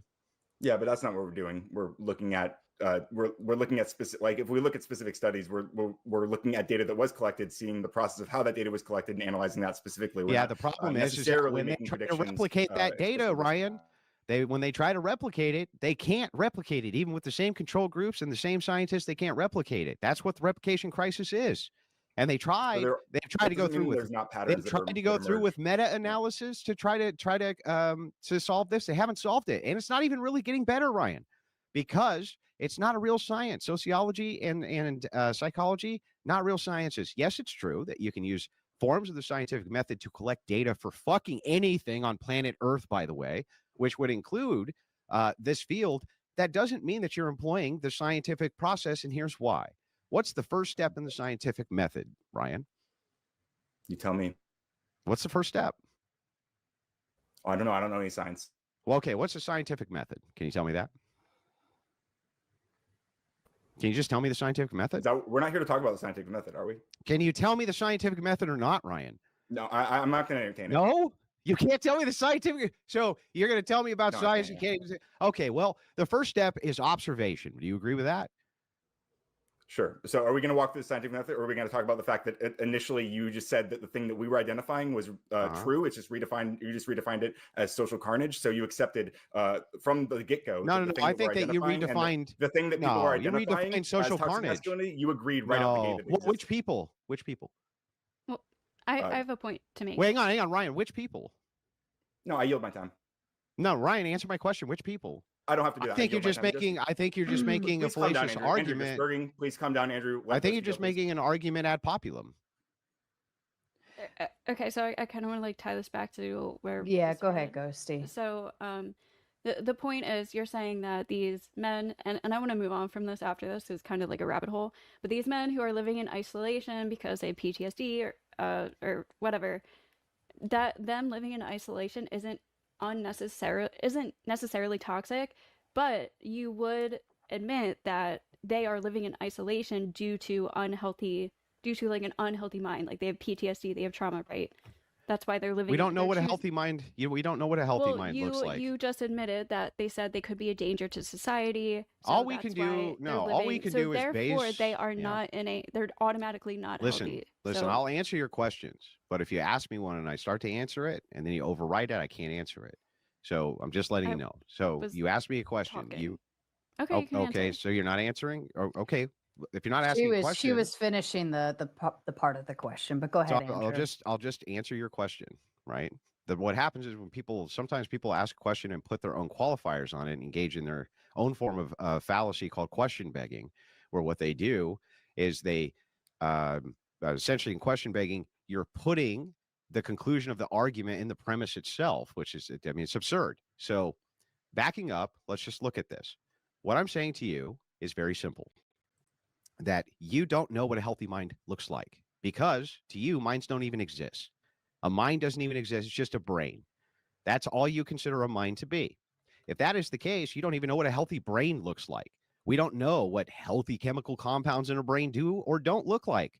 Everybody has different brains, and you could have a person who has a brain, which he was a psychopath, and it appears to be completely normal. Or you could have 5 psychopaths who have a brain that looks X way, and then you take another person who's not a psychopath's brain, it looks exactly like that. Okay, you can't make a determination about what even a healthy brain is. But in this society, we can deem what is behavior. We can deem behaviors that are healthy, right? For society. And who gets to determine that? I mean, society, I guess. Okay, society's determining it. So if somebody can't live in a group because they think they're dangerous or they have PTSD or something, they are that would be an unhealthy person in this context, right? So automatically, like again, I don't know if I would call that toxic masculinity, but if somebody's living by themselves because they feel they're dangerous, that wouldn't be an example of the healthiest person in a society. So Ghosty, let us assume for a moment you agree with me that war is a necessary condition of humanity, at least so far in our history. I mean, I before not, you yes. before you continue on, I just want to point out that the topic is a little shifted outside of the dynamics of the prompt. So I want you to go ahead and finish this little variation of it, but I would like to bring it back. I know it's on topic. Toxic masculinity itself is arbitrary, and so they're trying to give examples of what it is, and I'm trying to refute those examples. Right. So example 1, when it comes to this, if it's a necessary condition of war or of the human experience, there's going to be war. If somebody is suffering from post-traumatic stress disorder and cannot be treated for it, Ghosty, they can't be treated. All treatment has failed, so they self-isolate. What would you do with them, Ghosty? I mean, if they want to live by themselves, that's fine. And again, then that sounds perfectly healthy to me. I'm not saying that's toxic. So they're fulfilling their societal role then. Is that what you're saying to me? They're fulfilling their societal and social role? I mean, I guess in that, like, I don't know. I don't see it that way. You don't know? If they literally cannot get better, which I don't know if that's even true. Oh, yeah. Well, so psychology doesn't cure anybody. But There's nobody gets cured okay, well, because there's no disease. There's no disease process. It's not a disease, right? You don't like your depression's that's it's fine. not a disease. So if you have a person who you're treating who responds to no treatment and then self-isolates, it sounds like they're fulfilling their role for societal expectation just fine to me. It doesn't sound like they're unhealthy by your standards. What would be toxic about that? Again, I'm not saying it's necessarily toxic, but I'm saying that that example you're giving isn't like a example of a healthy person. So the example is kind of mute. There's really no point to talking about it. Then why'd you bring You're it not up as an talking about- example of Well, toxic 'cause you- masculinity? Well, you brought up the that war was guy your, in that was your specific isolation. example. So No, it but was your I- Shrek example. Yeah, this all started with Shrek, That's and then different kinds Andrew. of you're hang on. Hold on. It started go ahead, with Sarah. Shrek, and then Andrew pointed out why he isolated himself. He broke So down let's what you look- were saying about because it. and society then- rejected him. Yeah, not so Shrek because let's wasn't a he war had, victim. He Yeah. went to war. Yeah, right? so let's look at your ideas. Well, he was suffering from very similar post-traumatic stress disorder Well, that you would do see you from somebody who was in a war. Do you Very disagree similar. with my definition of toxic masculinity? I'm assuming. Yeah, I think that social carnage fits it better. Okay, so you agree that the underlying thing exists, and I guess I mean debate one by that standard No. at least, so we can No, move on to. I Whatever agree else. that social carnage exists and is a necessary conditional for humanity and is good. What is what is social carnage? I don't know what that means. But I literally spent my whole opening defining it for you. Would you like me to pull it back up for you? Or would just you try like and explain what examples you of meant it? by it a little bit in a more conversational manner, right? Yeah, so social carnage would be behavior which women consider to be suboptimal in men and toxic. So to translate, I believe like men would in theory view this as normal behavior. This is just what they do. And Like you he gave consider the it to be toxic. example, right? He gave the example of like shooting the squirrel with the BB gun and the ha ha, ha fuck you, whatever. Mhm. Whereas a woman that would look toxic? at that. A woman would look Not at that and necessarily. get the ick When from I'm it. driving right? down the road and I swerve to hit the raccoon and my wife is freaking out and I'm like, ha ha ha ha I ha. think if you do that on Is that purpose, toxic? I personally Is that toxic? think Yeah, that's toxic, maybe Okay. that might Can you suggest an underlying. can you hang on? Can you scientifically break down how that's toxic? Why is that toxic? I think it would suggest an eagerness to engage in violence in a way that is probably unproductive for engaging with society. But I mean, It seems highly productive. If that's the way you want to Well- engage, I just think you're going to run into more conflict if you embrace that in more situations than not. What conflict? Usually the guy behind me, he swerves too because he wants to make sure it's dead. Oh my god. What do you mean? Oh my god. And by the way, Fa- that's what you fantastic. You're call. fostering Hang on, that's what you community, call pickup points. So if I get 10 points for the initial hit and it's not dead and it's still like dragging across the road, and then the guy behind me swerves to take it out completely, he picks up 20 points. Now that I mean, fucker it's and me it's are in funny a bit, contest. but you're not really addressing anything, right? No, I am. I'm asking you why that's toxic. Prove it's toxic. Prove it. I mean, I think I just said that like if you are seeking, it could suggest. I'm not saying it necessarily does. I'm saying it could suggest an eagerness to engage in violence where violence isn't necessary. What do especially you- in a well, car, hang on, where hang on, you're, wait, where wait, you're, what do you like, mean endangering the lives necessary? of other people. Wait, what do you mean necessary? This is exactly what I mean by social carnage. I think that men have a standard for when necessary is that women do not have. I think, for instance, if a guy's talking shit to me about my wife and I smack him across the mouth, that was necessary. However, you could make the argument it was unnecessary, couldn't you, Ryan? So it was necessary to put the people who are in the car's lives in danger to kill a raccoon on the road. Their lives for weren't no in reason? danger. Their lives weren't in danger. I mean, So you you're don't know what swerving could to hit the happen. squirrel? Yeah. Yeah, you give it a slight swerve. There could be a Yep. pedestrian walking or something that you didn't. Yeah, there's see. no There could be- pedestrian. Well, you don't know that. Yeah, you do know that because you have eyeballs. I don't Well, know if you I don't don't know see about you, but them- when I'm if you driving, I can don't see see them, pedestrians. There's blind spots. There's tons of Yeah, things that's that a could happen. condition of driving, period. I could not see a pedestrian, I guess, who's right in front of me, Okay, too. but if you're purposely swerving to kill an innocent animal for no reason, I think Innocent? that's pretty unnecessary. Innocent. Raccoons are See, killers. now we're debating the innocence of a squirrel instead of talking about the question of the debate. right? innocent Raccoons are versus- murdering innocent- psychopaths. Innocent versus like a bear that's no, coming wait to a kill second. you. I Like, am helping society. Raccoons are psychopathic lunatics who steal, they rob, they kill with wild abandon, they kill chickens, they steal eggs, they put families' livelihoods at risk. what are you I am talk- doing my part as a member of the community. What we have done is we have decided to play a game in order to help keep the population of these fucking vermin down.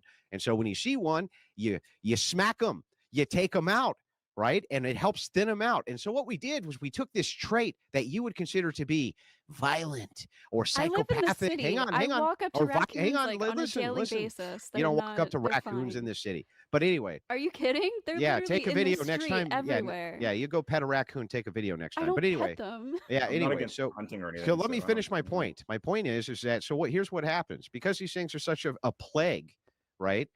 What we do out here in the country is we play a little game, right? Where we kill the shit out of these little bastards every time we see them. Huge social good, by the way. Helps preserve people's livelihoods, helps keep chickens alive, helps keep their eggs intact, right? But from your view, it'd be toxic as fuck, even though it actually serves a greater purpose, right? In a Serves a car. greater It was actually purpose. And what I'm asserted saying it was by necessary, necessary social carnage is you don't understand that portion of why men's behavior is this way. Men's behavior is not always altogether apparent to women who don't see the Andrew, bigger picture or you let me literally finish. Let me finish. Or feminine men who don't see the bigger picture, don't understand that men can use what you consider to be toxic masculinity is actually social carnage, which is good for society generally. hmm You said And that it exists. 3 times. But you literally said Social the reason you carnage were exists. doing it, the reason you were running over the raccoon wasn't for society goodness or to help the chicken and the eggs and shit.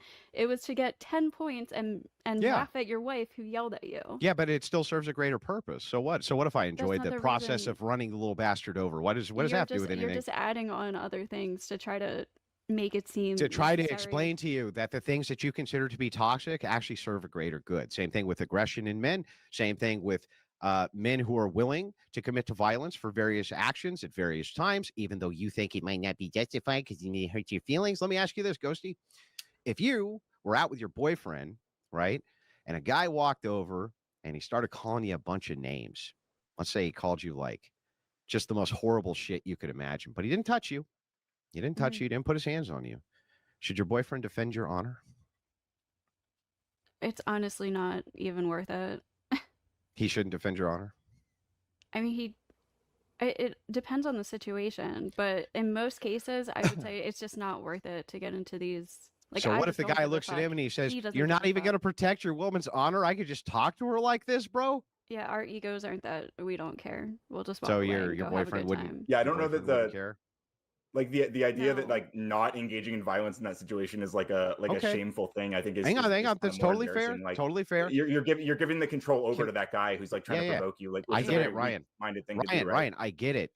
So I'll just ask you the same Apparently not, I question. don't know. Let's say that Ghosty is your girlfriend, okay, and you were out with her on the town, and some guy was just being horrible to her and calling her all sorts of names and besmirching her honor. Would you- I've been would- I've would been you- out I've been out in Would you town do with women, Ryan? Would you and- do something? yes. Would you do something about it? Yeah, I speak up when I'm in situations like that. Yes, So you're going to speak up, yes. but that could lead to violence, Ryan. It could if someone else initiates it, but I'm less likely to. So Yeah, that's but why, hang on, you just speaking up can initiate violence, Ryan. Like if you that's why hadn't I said it anything, depends. if you hadn't Not said necessarily. anything, wait, how's you speaking up going to defuse violence? It doesn't necessarily, but it can. I'm pretty. I don't know. I've been in a lot of situations where I've been pretty decent at de-escalating the situation. I Mhm. think a good amount of emotional intelligence can help with that. So that's another thing. that, Emotional is That's why I intelligence. rejected said by it you. depends. Mm. You have to be able to read the situation. Like, is this person super drunk and they seem like they're trying to start a fight, or are they just like walking by and saying shit? And you can tell you can like say something back. And What if he they're grabbed probably her just gonna ass, keep Ryan? walking. What if he was walking by and he grabbed her ass? What would you do then? I'm not sure. You're not sure. You're not sure what you would do if a guy went over and grabbed your woman's ass. You're not sure what you would do. I might get in his face. I'd probably smack him. Yeah. Well, I'd here's the rather thing. me Here's the smack thing, him right? than my Let me boyfriend. just ask you this last question, and then I'll submit myself to your inquiry. Do you think that a woman who you're out with, who gets her ass grabbed by a random guy, she turns around, is confronting him, and you aren't sure what to do, and another guy walks over and says, "Hey, fucker," and lays his ass out, who do you think she's going home with that night, Ryan? You or that guy? Probably still me. Okay. And you are, for the record, I Ryan, mean, you are. I've the never record, been in a Ryan- situation where I felt like Yeah, my relationship with a, for the a record, partner Ryan, was gonna change in one Yeah. quick moment because For of the record, an assault. you yeah. know? For the record, though, Ryan, you are single, right? Currently, yeah, but I spent like 10 years not being single. Mm-hmm. And I do also, Neo, you're an excellent partner for Andrew, letting him take all the mic time. But I do want to let you know you can chime in at any time, and if you want to engage, please feel free to jump in. Yeah, no, absolutely. So I actually wanted to ask Ghosty a question based off of her opening statement. Some of your descriptions for toxic masculinity, I felt lent themselves to general human traits as a whole. For example, you use the example of cheating and wanting to know somebody's location on their phone. Is that something that's solely a masculine trait, or do women exhibit those same behaviors as well? No, it's not solely masculine. So I added on that if a guy is doing this for the reason of like to prove his manhood, or because so like if a guy is cheating on women, that doesn't necessarily mean it's like toxic masculinity, but once he's doing it because he's like, well, I'm a man and this is just what men do and I'm allowed to do this because I'm a man, that would be toxic masculinity. And same with the possessiveness. If a guy feels like he has to be possessive over his woman because he feels like, I'm the man, I can't have other like she can't hang out with other guys or have like guy friends, or Yeah, but do women exhibit those same traits? yeah, and they could be seen, that could be done under toxic femininity too. So it's not predominantly a male thing, right? It's not only men, no. Okay, so but in the context in which you were using it in your opening statement, it was a part of what you would consider toxic masculinity to be. If he's doing it to like prove his masculinity or display his manlyhood or something like that, yeah. Do you believe that men as a whole are toxic? No. Okay. Do you feel safe when you walk down the street? I mean, I'm kind of like a more of like a careless person. I've been in like a lot of situations, so I just don't really care as much. Usually I feel safe there. Sometimes I don't feel safe depending on the situation, but I do feel safer with a guy with me, yeah. Okay, because sometimes I feel that when people are describing traits of what's quote unquote toxic masculinity, there's a lot of things that get lost in the shuffle. You're basically saying that this is inherent in who they are and their personalities, but yeah, sure, men might be quicker to violence than women, but women also have their own traits. For example, their innuendo, reputation, destruction. These are things how they can exhibit them being upset at somebody. They might key your car instead of cheating on you, or they might cheat back on you for revenge as well. So I just feel like lumping those traits together, I think of it more as toxic people rather than toxic masculinity, because there are people that are inherently toxic, but to kind of put it all in the category of men, I just think doesn't really seem to be realistic. Well, I did say there is toxic femininity too, but I think what makes it either toxic masculinity or toxic femininity is when they're doing it based on like their gender. So they're doing it to like as a display of their like manliness, or to be seen as more of a man, or to prove their manhood in like that sort of sense. If you're doing these things because it's like, I'm a man, or I'm a woman, so this is what I can get away with, or something kind of thing like that, or a more inherent trait to a certain gender, and then using those traits in a toxic way, that's what I would categorize as toxic masculinity or toxic femininity. But of course there's toxic just like human behavior, but yeah, go ahead. I was just going to add that I think I'm open to like a conversation about whether or not like toxic masculinity is like a productive term for what's being identified. But I think the core that's being argued is like the things that are being identified by this phrase by like scholars who write about this stuff. Like these are like real things What scholars? that are being examined. I mean, we could look at the APA. I mean, if you want like specific names, So it's an argument ad populum. Can you logically Sure. demonstrate it? I mean, for you me? can call it that, but again, like whatever your Okay, issues here. are with. I'll tell you what. I'll make it. I'll Whatever make your it issues are empirical. with, Hang on. I'll make it empirical then. I'll whatever make your it issues empirical. are with the research, all I'm saying is there are people identifying these things, Mhm. and if we agree they exist, they're just not exclusive to men. That's fine. I don't mind that. No, I'm not I'm just sure that saying the underlying nature of things are real. of them being toxic, which would be bad, right? Toxic would Generally, be bad, yeah, right? that Yeah, so definitionally that's my would say, like, I dispute. think part of the definition Yeah, is that's my harmful to dispute. I don't themselves think as that well, these yeah. behaviors are bad, Ryan. So no, we actually don't just disagree on the Okay. semantics. We disagree on whether or not the toxic, which would be bad, that these are even bad behaviors. So let's start with Do you this. think sexual assault is bad? Oh my God, dude. Okay, I'll tell you Do you? what. Are you Do sexually you think sexual assaulting? assault is bad? It depends on how you define it. Are you going to answer the question? Do you think sexual assault is bad? You don't need to Depends. define sexual assault. Well, do you know why I need you to? I'll explain why. Because you're thinking I'm loading in like some like No, much no, more I'm minor not. situations, I'm but not I even thinking it's I think- loaded. Let me just explain myself. A woman Can you say told me. some then maybe? Like A it'd be an easier way to woman get out of it, told right? me, a Marxist feminist told me, if my wife Oh. woke me up with a blowjob, that was sexual assault. Ryan, is that sexual assault? I would not identify that as sexual assault. Do you understand why I would want you to define and tell me what you mean by that term? I'd be surprised. I'm surprised that you think I would think that's sexual assault. So it's kind of It doesn't matter what you're surprised about. That you would Is understand that I that don't feel that good way. rationality for me to ask you how you would define the term so that I make sure that I know what I'm agreeing to or not agreeing to? Yeah, I think it is fair. You can that imagine the this worst case define it. scenario. Unconsensual sexual My wife waking me up with a blowjob. That would be unconsensual, right? See, this like I mean, like, do you think Yeah. that sexual assault is a real thing? Like, do you? Yeah, Okay, but I do you don't know think what there's you mean bad by versions it. of it? So Do you think I there's don't know versions of what it that you are mean bad? by it.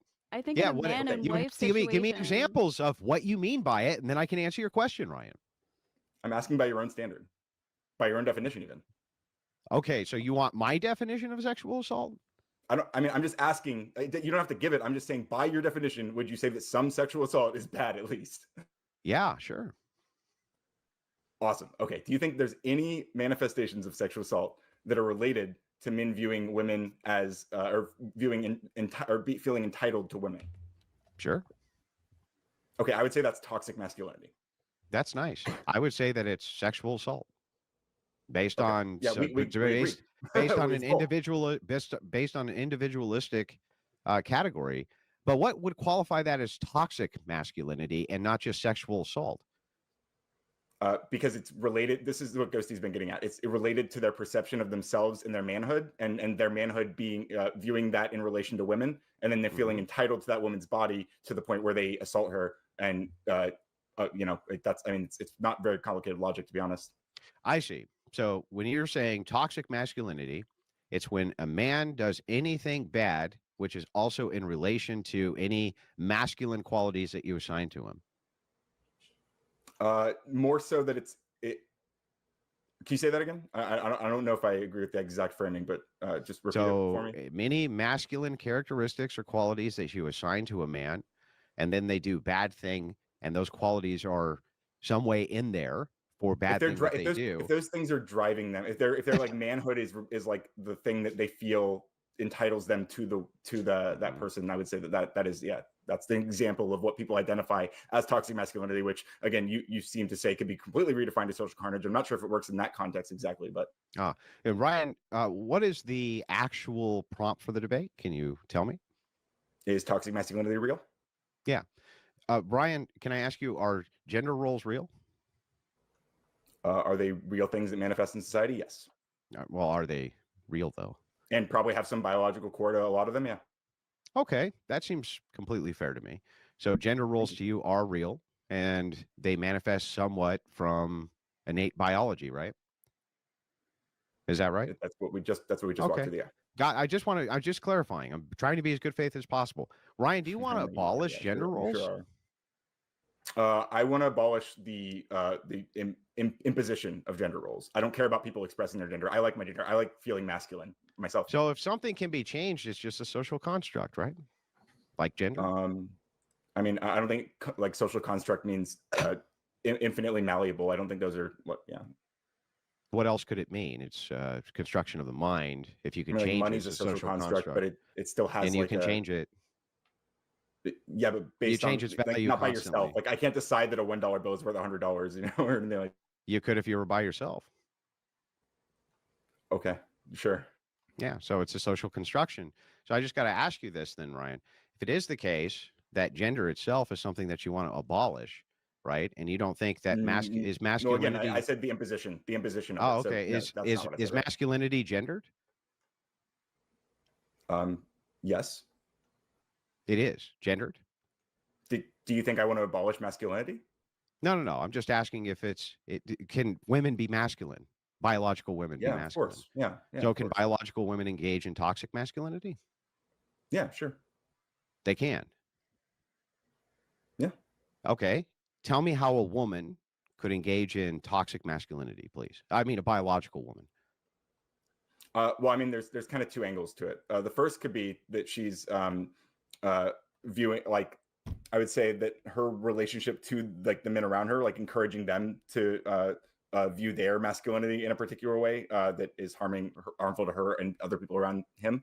And then also it could be, I mean, I guess when you said biological woman, I assume you also would include like trans men there, and that their perspective of being a man could, I mean, like trans men express toxic masculinity as well, for sure. So that, I mean, so women and men can both be toxically masculine.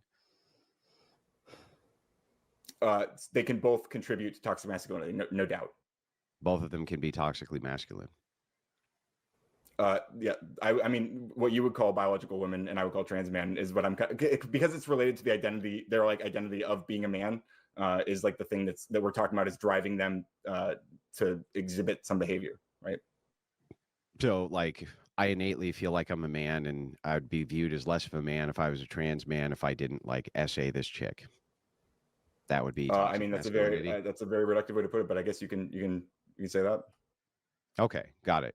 So I just got to ask, isn't it the case then that all you're actually doing is you're just assigning any bad behavior? Like, what would bad behaviors be that a man not just any bad behavior? But hang on.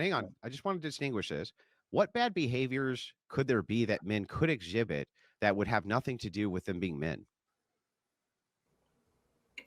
I think most of the things that we've discussed, like if they're not manifesting because of their relationship with their own masculinity, then that would be not necessarily. How could you know that though? Like I would say that you could not divide masculinity from man because it's part of man's ontology. So isn't every bad behavior a man engages in also going to be a masculine behavior because it's a man doing it? No, I don't think so. Okay, can you? I don't know how that follows then. I can't not be man, right? There's no way for me to not be You can be whatever you want to be, Andrew. But there's no way for me to not be male, right? Sure. Yeah, so if that's the case, then the fact that I'm a male and I do something bad, how do I disassociate thing male, which also governs behavior of me, from thing?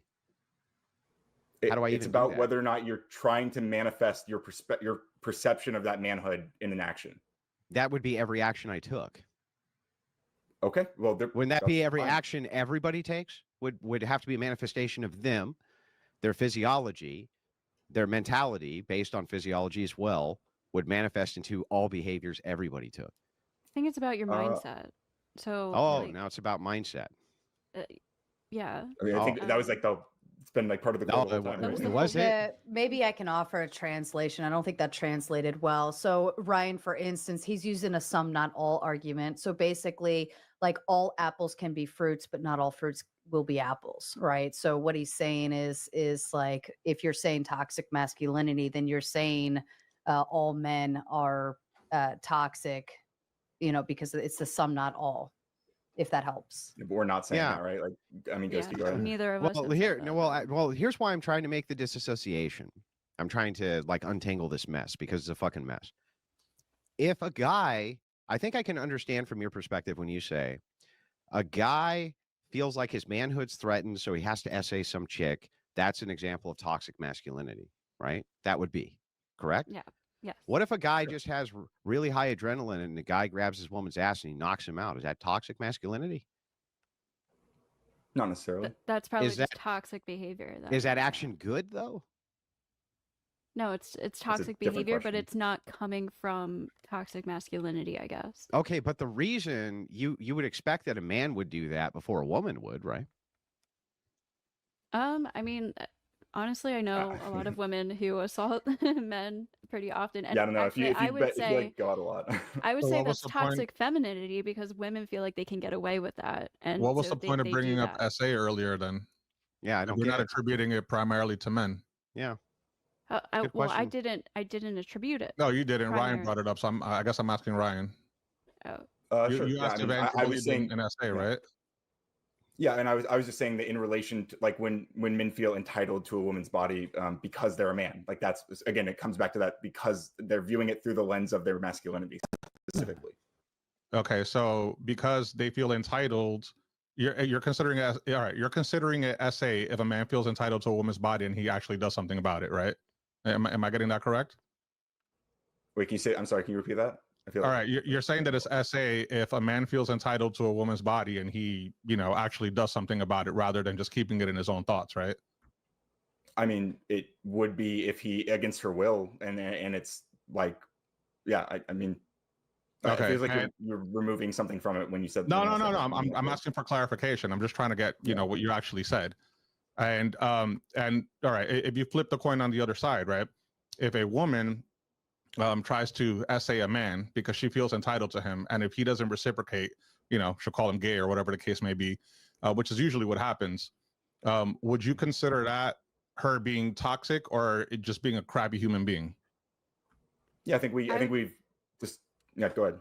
I would say that's toxic femininity. That's an I agree. example of toxic femininity. Okay, but if, like, if both and not only that, but she's leveraging his toxic masculinity, like, or his perspective. I don't want to be gay, like that, like she's leveraging that by being toxic and through her femininity to make him do stuff he doesn't. Yeah, want to I'm do, which still is not cool. confused. I'm actually still Calling confused a guy about gay this because he doesn't semantically, want though. to sleep with you is weaponizing his masculinity, and Yeah, I she's get doing that. as I a think woman, I so- understand the distinction and why you have to say there's toxic femininity because you don't want to hold a dual standard here. But I actually I think still it's don't just that we think really. it's real. Yeah, but I still don't really understand it because it seems to me like Clearly. any bad action which would be associated with maleness could easily fit into this category of toxic masculinity. It's Which would about include, motive. The motive is what you're missing, I think. Yeah, but not really because couldn't my motive necessarily change just by my sex not being male? What do you mean by that? Meaning that if I was born a female, maybe I wouldn't knock the guy out who I knocked out. Okay. So wouldn't that be associated with the fact that I'm a man to begin with? You think no, because not all guys Well, I don't know how knock you people out. Yeah, I think that the attribution though of everything everybody does is tied into physiology. It's tied into how your brain operates, how your body operates, the various chemicals which are always pumping through them. I could easily make the counter case that a man who goes and robs a bank because he just has a lot of really high testosterone, for instance, So you're right? making a deterministic argument. We were You don't able to believe in free correlate it. will? We were able to correlate it, right? Well, no, I'm doing an internal critique. What does that have to do with my view? So anyway, why couldn't you easily just as soon attribute every action from a man who had too much testosterone, for instance, robbing a bank? Why is that not toxic masculinity? You say it's because there's a motive which determines it. But it's like, but it's maleness That's itself, different. which could have led to the motive itself. Like if he didn't have that high of a testosterone, he never would have committed X crime. That seems to be a masculine trait, and it seems to be tied to, and it seems to be tied to his maleness. So if that's the case, why is that not toxic masculinity? I still don't actually get that. Because it doesn't have to be tied to your maleness. It could also be tied to how much money you have or some circumstance you're in or something like that. It doesn't have to be tied to your gender. But if you tie it to your gender, if you're like, oh, well, I'm allowed to get away with bad behavior because I'm a man, that's what men do. Like, this is just what guys do. Boys will be boys kind of thing. Then that is an example of toxic masculinity. If you're doing but I don't know. Yeah, but again, over and over this whole time. Yeah, I understand that you keep making the distinction, but it doesn't make sense to me because it just seems like all of this would just tie back to, again, physiology, behavioral patterns between men and women. I just tie any bad behavior which a man does over a woman that's more common as being toxic masculinity. And that would fit the criteria for what you consider toxic masculinity to be. And I'll read it to you so that you know I'm correct about this. Here is what your definition was that you gave me. The definition was, quote, this is why I always take notes, by the way. Behaviors or traits which are masculine used in an unhealthy way. Okay, but when we're talking about behaviors or traits which are used in an unhealthy way, I would consider all of those to be tied to things like sex to begin with, right? Otherwise, how are you determining what's masculine or feminine to begin with? They're associated by your own admission to sex.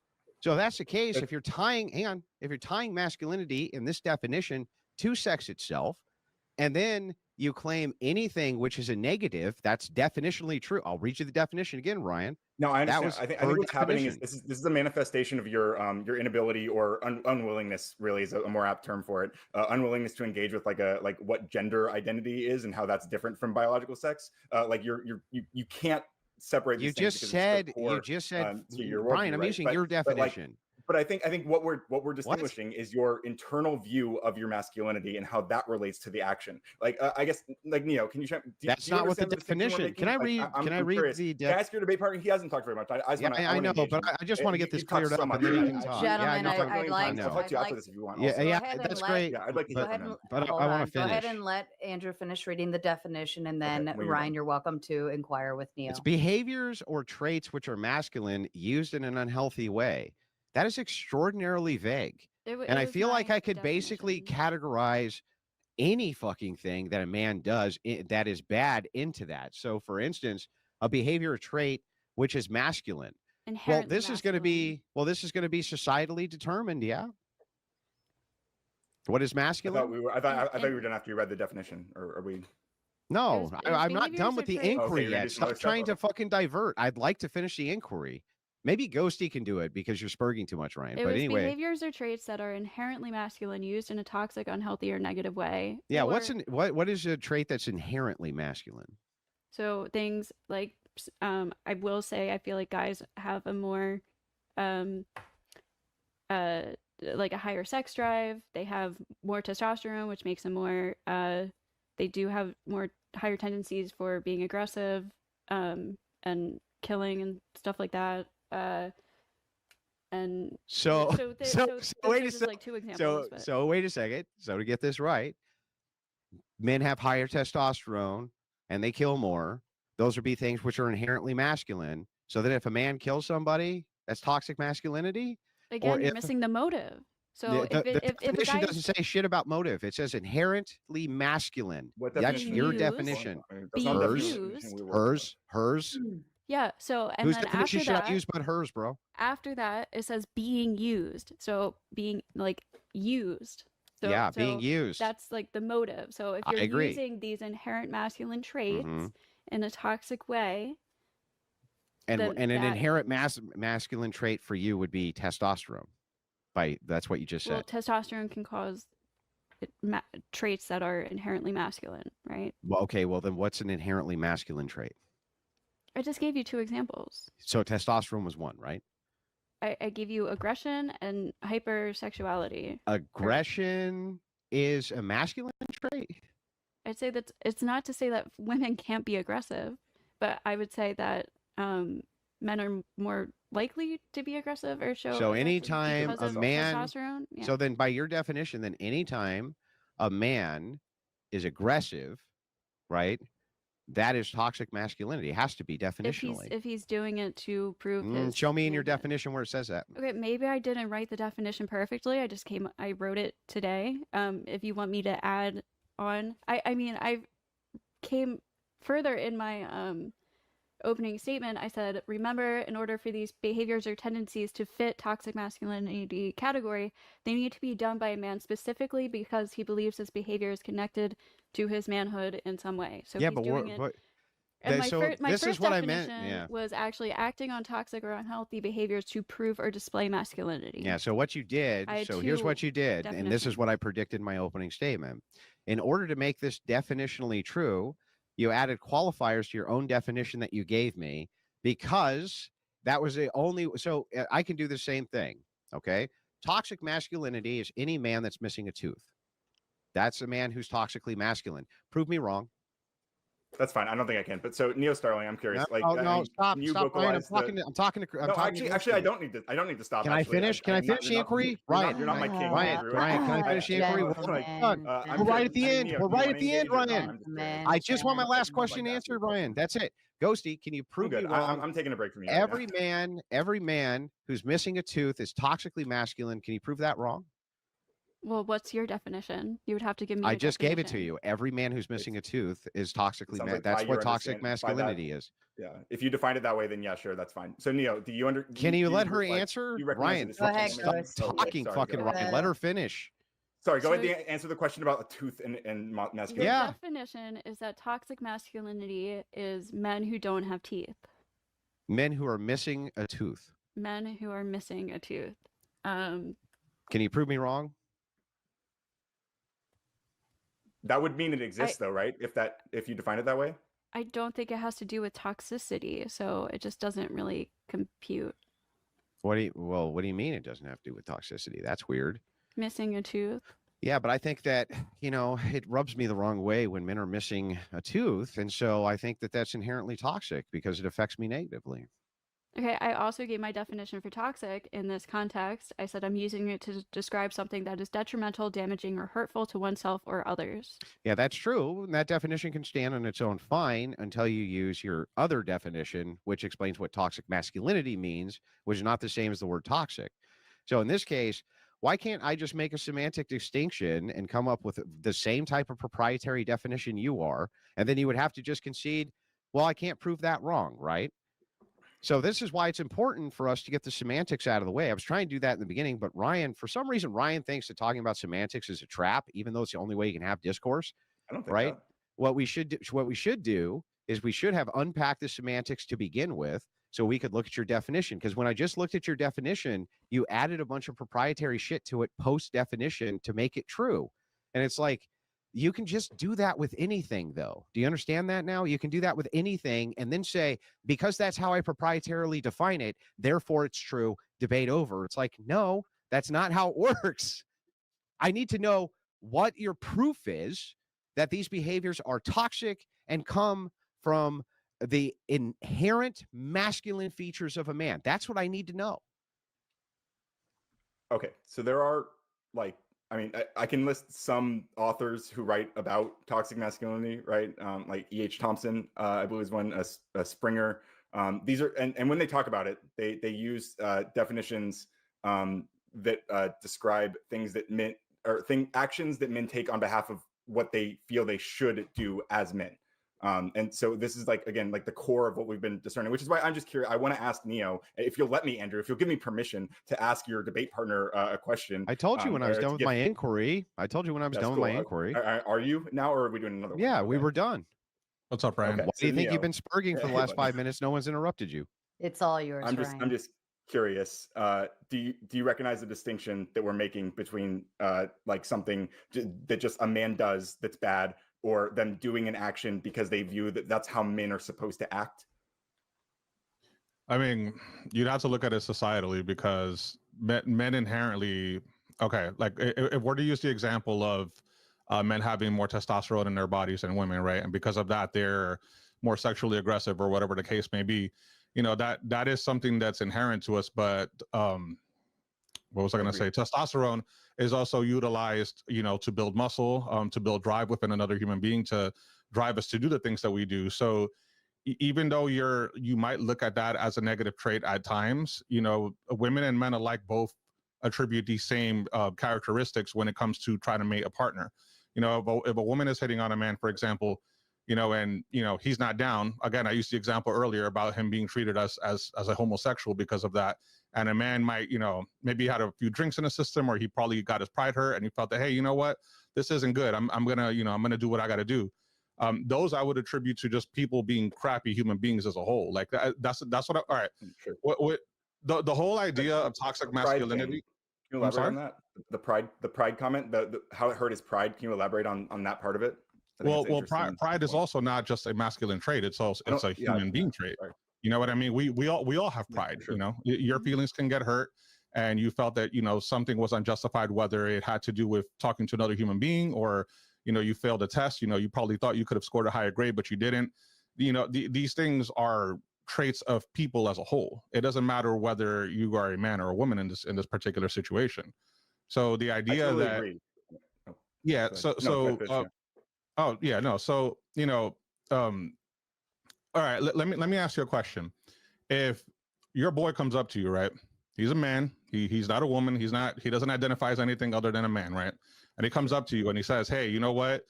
I bought this new shirt today, man. How does it look on me, right?" And you think in your heart of hearts, it looks horrible. It was one size too short. His belly is sticking out of the sides.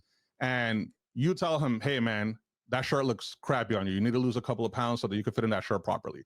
Do you think you're being toxic when you are telling him that, or do you think you're just expressing a truth to him so that you don't hurt his feelings?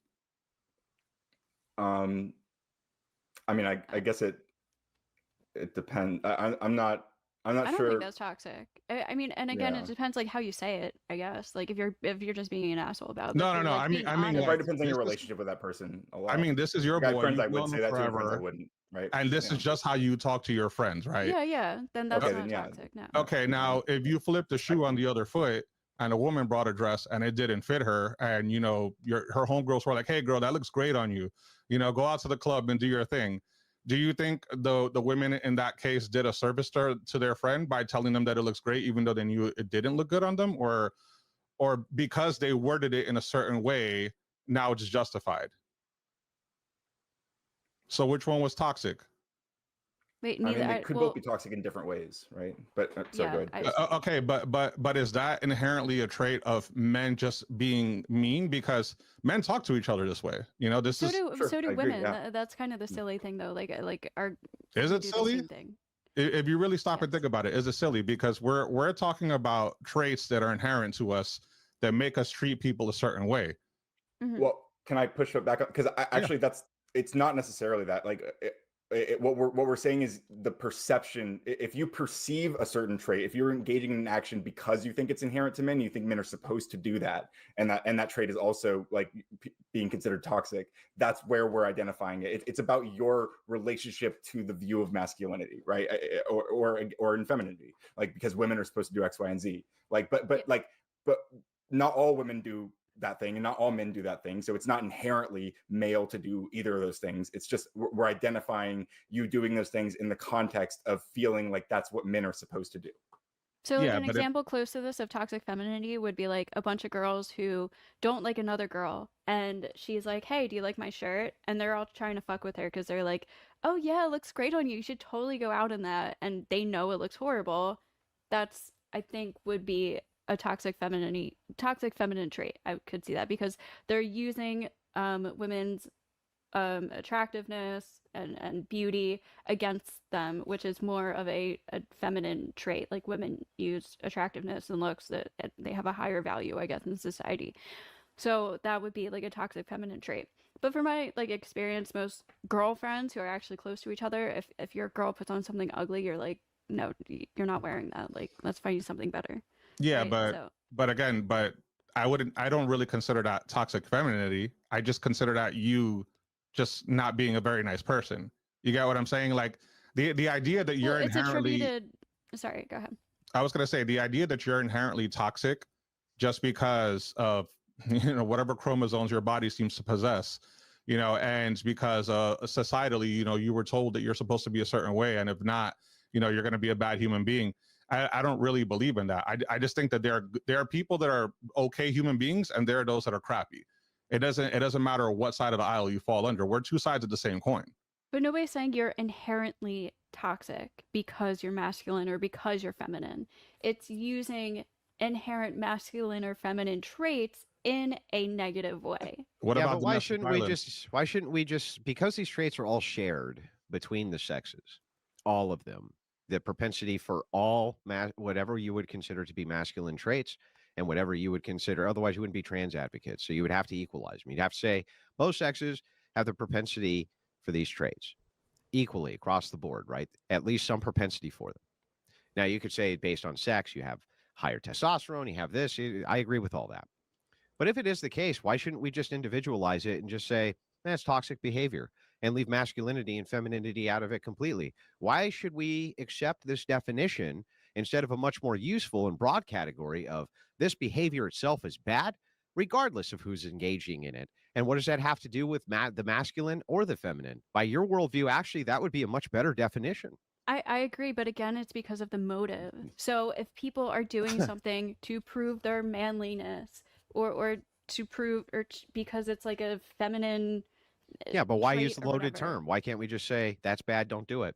Why should we accept that that's toxic masculinity or this term of toxic masculinity because you add it as a proprietary definition Well, I think rather than us just rejecting that and saying that there's some universal behaviors which are preferable from people and this isn't one of them? Why should we ascribe this as a behavior at all? Tell me what the case use here is, why it's so useful, why we should utilize this over his definition, which is you're just a shitty person or you just did a bad thing as a person. Why should we put these loaded terms in the ethos? Well, exactly. To be clear, I'm not certainly I'm certainly not asserting that like you have to embrace this term. I don't expect you to start using the term toxic masculinity, Andrew. All I'm saying is that like people do use this term. That's not my question, to bro. describe. That's not what we're talking to describe about. the thing that we're talking about here, and like you're not even engaging with what I'm saying. We're identifying and that they're identifying is a real thing, and we seem to. I think we all agree it is a real thing. I don't think we all agree. We're not talking about the same thing. Yeah, it seems like you don't want to actually talk about it. Which we're not talking about the same thing. We're talking past each other. All I've been doing is trying to bring the clarity. Go ahead, Ghost. Maybe you can bring clarity. Because ideally, in my ideal world, where there is like less like genderization, I don't know if that's a word, but the less like breaking everything down into like gendered boxes. I think it would be an ideal world where we could just say that's a toxic trait, blah, blah, blah, blah. But in today's world, we do genderize things. So there are lots of people who act a certain way because they have these old, I don't know the word for it. They have these old thoughts in their head that's like, I'm supposed to behave this way because I am a man. I'm supposed to behave this way because I am a woman. And some of these traits can be toxic and unhealthy and hurt themselves and hurt other people. So because we live in this world today, if people are perpetuating these actions and just deeming them masculine or feminine, and then they're acting toxically or unhealthily, but that makes badly. But that makes my point for me. So if you want to live in a world where you think that there's less gender allocation for things, I want to live in that world, but we don't right now. But okay, yeah, I get it descriptively, but you want to, so we ought to live in that world. So descriptively, if that's the world you want to live in, I would think you would be trying to reduce loaded terms. Like you would agree with me that this term has been hijacked by feminists for all sorts of other proprietary definitions other than your proprietary definition, right? Sure, by radical feminists, sure. And tons of people use it in tons of different ways and very loaded ways, right? Mm-hmm. Okay, got it. So the thing is like, if that is the case and you want to move towards a world where that's not the case, why the fuck would you advocate its use? Why would you advocate its use instead of advocating against its use? I'm addressing reality. I'm addressing that there are people who act in bad ways because they think their gender entitles them to act this way. Yes, but there's no reason for us to put the term masculinity, especially by your definition, which is inherent masculinity, inherent masculine traits, whatever those are. You say you name two, one's testosterone, this and that.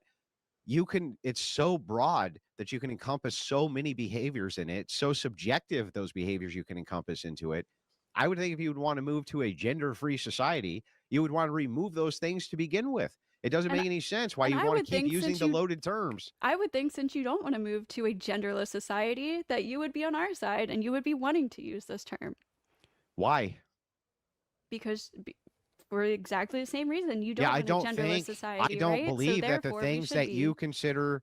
So you gave some extreme examples of what you consider to be toxic masculinity, for instance, right? You say a man, essays a woman based on some perceived he needs idea. to prove his manhood. He needs to fuck women because he doesn't feel like he's a man. hang he on. feels So now we have entitled the to most engaging in sex extreme. with her Yeah. because So now he we have thinks the most that's what extreme. Give me women are the supposed to least. submit to him. Got it. Give me the least extreme. What's the least extreme version of toxic masculinity? Let me see. I mean, could be being very domineering in a conversation because you think that you need to demonstrate your masculinity through performative conversational cruelty. Yeah, or I think even like the Ryan, were you hazing. just trying to say that I was being mean to you? I'm saying I'm talking about a thing that I do also. I mean, but yes, I'm pointing to you. But yeah, I mean, I also engage. I'm also not saying that I never. I'm sorry do that you toxic engage in masculinity those. or engage Sorry, in- you engage in those I- behaviors. like I Ryan, have but anyway. I have a relationship with my own Anyway, I was identity as a asking man, Ghosty. She and seems to be sometimes I do reasonable things and on willing behalf to of that, yeah. engage and not spurg. But anyway, Ghosty, go ahead. I don't think it's spurging. Were you Sorry, done, I'm trying to Ryan? let the woman speak, Ryan. Were you You're done? being very toxically masculine right now, Ryan. Go ahead. Okay, let her Ghosty. talk now. So yeah, like hazing is an example. Men, and somebody wrote this in my chat, men in groups trying to like do stupid things to like one up each other, or like I one time I went on like a motorbike with a guy and I like told him, I was like, please do not fucking speed. It's not gonna impress me. Like I don't think it's cool. Like please don't kill me. Like don't. And he starts like going crazy, going like 120 miles per hour. Like I'm like on like it was fucking scary. Like guys I do get it. these things to try So to impress because people. it's To be their- more, to be seen as more of a man or whatever, and I think that's Okay. toxic. So I just want to make sure I can break this down very quickly. So if your motivation is to engage in like one-upping the other men who are around you, especially through the idea of hazing and in-group preference and things like that, that would be toxic masculinity. To be, if they're doing it, to be seen as like more Yeah. of a man. Yeah. Like team sports. No, I don't think team sports are toxic in What any if way. what if your whole point of you wanting to score more points and haze the people who are around you and things like this is because it's perceived by everybody as being Well, more if manly. If you're playing a sport and that makes you feel more like a man, that's not, playing sports isn't toxic. So therefore, it's just not toxic. Yeah, but they're behavior. haze. Yeah, but you realize that they haze each other consistently and constantly in team sports. Well, and that's hazing part is of the different. culture. Hazing is different than playing a sport, right? No, but as part of male camaraderie and building relationships with men, hazing is a necessary part of being in groups. It happens everywhere. necessary. Yeah, it's I necessary. think if you want to use football as an example, men are Well, tackling each other all day long. They hey- also smack each other's butts, which I believe was used as an example earlier. So I Well, think if no, you wanted to, some examples of hazing might be getting way too drunk, right? That could be that's a pretty bad thing, right? Examples of hazing might be to kind of ritualistically make up a horrible nickname for a person and call them that often, right? Hazing examples might be, I don't know, you got to jog until you throw up, right? There's all sorts of hazing which happens. And yes, it is a necessary condition inside of male packs. We haze each other constantly and consistently in every work environment I've ever been, at least in the blue collar world, that is the case. And by the way, this is not only normal and regular, but I would consider it to be a good masculine trait. It's part of, do you know why we do that? It's to test out the shit that doesn't belong in the group. You're shit, you don't belong in our group, go away. You're shit, you don't belong in our group, go away. You're shit, you don't belong in our group, go away. That's what the whole purpose of hazing rituals are. So I don't consider that toxic. So Why what- would that be what- toxic? That give seems some like it's the opposite of examples. toxic. Give some examples. Do you think there can be toxic? Do you think there can be hazing that goes too far that isn't good? Sure. Okay, so that would be Why would that toxic be hazing, right? masculinity though? Well, when you say toxic, do you just mean the word bad? Again, so what did I say? It's behavior that is detrimental, damaging, or hurtful to oneself or So others. bad? Is that bad? You just Sure, mean bad? we can conclude it as bad. Yeah. So I would just say there's all kinds of behavior that I would engage with and say that that's bad. You can do bad things when you're hazing people, but that wouldn't mean that hazing wasn't necessary for in-group preference because some people can do bad things, right? I would say it's still not an example of toxic masculinity, even though you would say it is. So there can be appropriate hazing. Tell me sure. what is appropriate hazing? I don't know, like I guess. Can I be super fucking mean to another guy and call him a bunch of names and give him a horrible nickname and talk a bunch of shit to him and run down his self-esteem? If you guys are like joking around, you guys are friends, and this is like what you do. That's not like- hazing. You're not friends with them yet. This is part of the ritual to become part of the in-group. That's what you do. It could be toxic. Right. You Yeah, think it could? I it think can be. So yeah, again, it like, can this is be. It's so vague. Like I mean, it you're is just because yeah, go ahead. we can't have like super fine lines for like all of these things. Like the like behavior is not definitive for like every single person. Like it can go any different So way. There's it not like a seems fine line. Quantitative, you know. Yeah, it just doesn't seem to me then that this has much in the way of case use, this version of toxic masculinity. If even behaviors that I point out that I would think you would consider toxic, you're like, well, it can be based on some ascribed you do motivation it. that we can't demonstrate. Well, I think Well, all of it's that that we're would be talking about based two around components. masculinity. We're talking about an interplay Okay. between two components, right? Okay, The what are perception of the- one's masculinity or femininity. Talk about toxic masculinity or toxic femininity. I'm sorry, and we're talking about the relationship between one's own gender view as well as the behavior itself, and whether or not that behavior itself is harmful for harmful for their goals. You know, like if you're in a situation and your goals are hindered by you engaging in this behavior, then we could consider that harmful, I guess. Wait, what if the behavior is an immutable characteristic? Like what, for example? Manspreading. Why do guys manspread on the train? I don't think that people were actually upset about manspreading as much. No, as, well, no, people that's thought they were, often- but sure, That's yeah, like I don't think that's not really to a be just problem. utilized Yeah. for toxic masculinity. I've heard it many times, but can you answer that? So that's an immutable characteristics. We have testicles, right? And when we sit Sure. down, sometimes we got to sit a little spread apart so that we don't crush them and we can let them breathe. Some people will consider that to be a toxic male behavior, but it's really just an immutable characteristic that men have that we can't really help. So how do you explain those type of Yeah. situations? I don't know that I'd call manspreading as like toxic masculinity, unless you're spreading your legs like way more than you need to, and you're saying like, well, I can do this. Who I'm a man, determines? whatever. Yeah, who But, like, determines who needs it? If Yeah, like, you're who doing well, it I to mean, make if somebody you're- uncomfortable or something, Yeah. like I feel like There's not in a- Yeah, most what if you were doing it situations to make it's somebody not. uncomfortable? That still doesn't seem like it would fit the criteria for your definition. That you're using something It's like, inherently again, masculine here. two parts. Like, are you doing? It's like, well, if do you feel entitled to spread your legs as far as you can because, like, oh man, I can sit wherever I want, like, or is it just like I'm just gonna do it and I don't give a shit? Like, I mean, it could be different things, right? The motive is part of the it's a component. Yeah. Yeah, I understand that what you're doing is, again, what you're doing, and leftists do this constantly. What you're doing is you're taking a definition for a subgroup of behavior, giving it a proprietary loaded definition, right? And then what I'm- you say in order to prove its existence is you say, based on this proprietary definition, it's just definitionally true. And it's like, but Ryan, that's why I came up with the example to explain to you that I can do this as well. I can just say this is definitionally what toxic masculinity is X, right? And you would have to agree to it as long as I loaded the proprietary definition with whatever the behavior was. We don't consider this to be toxic masculinity. What Neo Starling is saying is he's like, I think it's better actually to group these as categories of just this is bad behavior or not bad behavior based on social standards, but to use the loaded term of toxic masculinity, or to even say that it's real or always bad, is probably not the best way to characterize these things. You're using a loaded term in order to just kind of make it and giving a loaded definition to make it proprietarily true. My proprietary definition true because it applies to these things. That's what makes it true. And it's like, but you can do that with anything. Like I could call it LaFlippadoo. I could say it's LaFlippadoo. And you would have to be like, well, yep, that's LaFlippadoo. It just would be definitionally true. And so it's like, that doesn't really serve a use here. Now, or will you look better in 10 years? Going around the table, starting with Kiko, go ahead. I think in 10 years I'm going to look better. I do. Okay.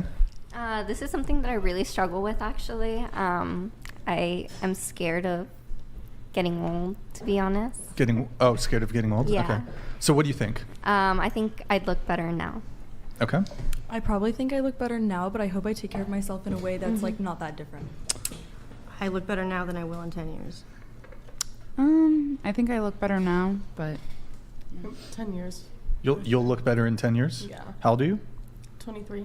So you'll look better at 33 than currently? so. Wait, Kiko, did you answer look better in 10 years, correct? In 10 years I'll look better. What about you? I'll probably look better Wait, now. Into the mic, please. I'll probably please. look better now than. What about you? I just wanted to, comment on what you said. I think a lot of girls in this generation are afraid to get old, like visually, just because of Instagram and everything that you see, especially in LA and California, where you put Botox into your smile lines. I personally really embrace like getting those smile lines and wrinkles because honestly my life almost ended short, and I think those wrinkles and those smile lines are a victory, and they're like a sign of you lived this long, you made it this far. And maybe like generations after you, you've affected people in the most positive way. But me personally, I think I will look better in 10 years because I will have matured and I will be smiling more. I probably will be, you know, totally mentally and emotionally mature, or at least stable. So that's, I do think I will, and that will come from the inside out. So it'll shine from the inside out. So I think I will look better in 10 years. So you're, for how old are sure. you? You're 23? 21. Oh, 21, sorry. My fucking, my things are all fucked up because they left, so I'm trying, it's like. since July. 23 now. So you'll be better looking at 31 than at 21, correct? Yeah. Okay. Priya, what about you? I'm sure I look better now than I will in 10 years. Madison, what about you? Now or? Honestly, I feel like I might look better in 10 years. I feel like with Asian women. Stop the cap. No, I would say with Asian women, women. Asian women look a Wait, lot you're better when kinda they look blocking older. her. I think right now I Lower. look really young. Like I still have a baby face a little bit. Yeah. So Yeah, it's like, you do, but that's a good She'll be thing. That's a 29. good thing. That's a good thing. Okay, so we're gonna go around the table once more. So, Black don't cry. will you look better in 20 years than you do now? Kiko. Yeah, I think I still will. Same answer as before. Yeah, probably same answer as before. This question is mostly directed at Yeah. the people that said yes, you'll look better in 10 years. I think Yeah. who? I think I would look better in another 20 years too. Wait, so sorry. Remind me your age again. 23. 23. So you'll look better at 43 than you do now at 23. Yeah, I do think so. Because I feel like I'll Kiko, grow what was into your answer on myself this? more. Was it yes? I'll look better at 43. Okay. No? What about you? 41 mom, versus 21. my mom is still so gorgeous. She's This is looks, by the way, Yeah, guys. she's 40 something ish. My Please, my please, please, grandma- please, please, please, Oh, please. my grandma is in her 60s, but she still looks so young, and so I really think I will continue to slay the day away. Oh yeah. Oh. What in the name of delusion is Wait. going on here? Wait. Go ahead. Did What? you? No, I said thought- I said I look better now. Yeah, go ahead. Yeah. Definitely not in 20 years. Maybe I'll look better Oh, in it's- 10 years than 20. But Yeah. no, Okay. not 20 years. So wait, sorry. You, Kiko, you both said you'll be better looking in 20 years, correct? Yeah. Here, let's go again. 30 years. Oh. Maybe now. Maybe now. Yeah. Okay. That might be the limit. What about for you? Right. It could be the limit, but That might be the limit. I don't know. I feel like I'm gonna look young for a while because my skin, you know. So I feel like I'll grow into it. I think physically, I would probably look better at this age than in 30 years. Mm-hmm. My mom's only 45, so I haven't got a chance to look that far yet. Right? My mom looks exactly the same since she was 18. Yeah. So. Her parents are beautiful, but half black. Black don't really crack, baby. So I know I'm half I white. gotta send the asteroid on this one. I do? Thank you. You are beautiful, madame. And in 10 years, I'm going to have more money to spend more on my skincare and my hair care and all Your that. skincare. Yeah. But just being young is like naturally good. For I know, your but skin. definitely, but it's I'm No, already you start.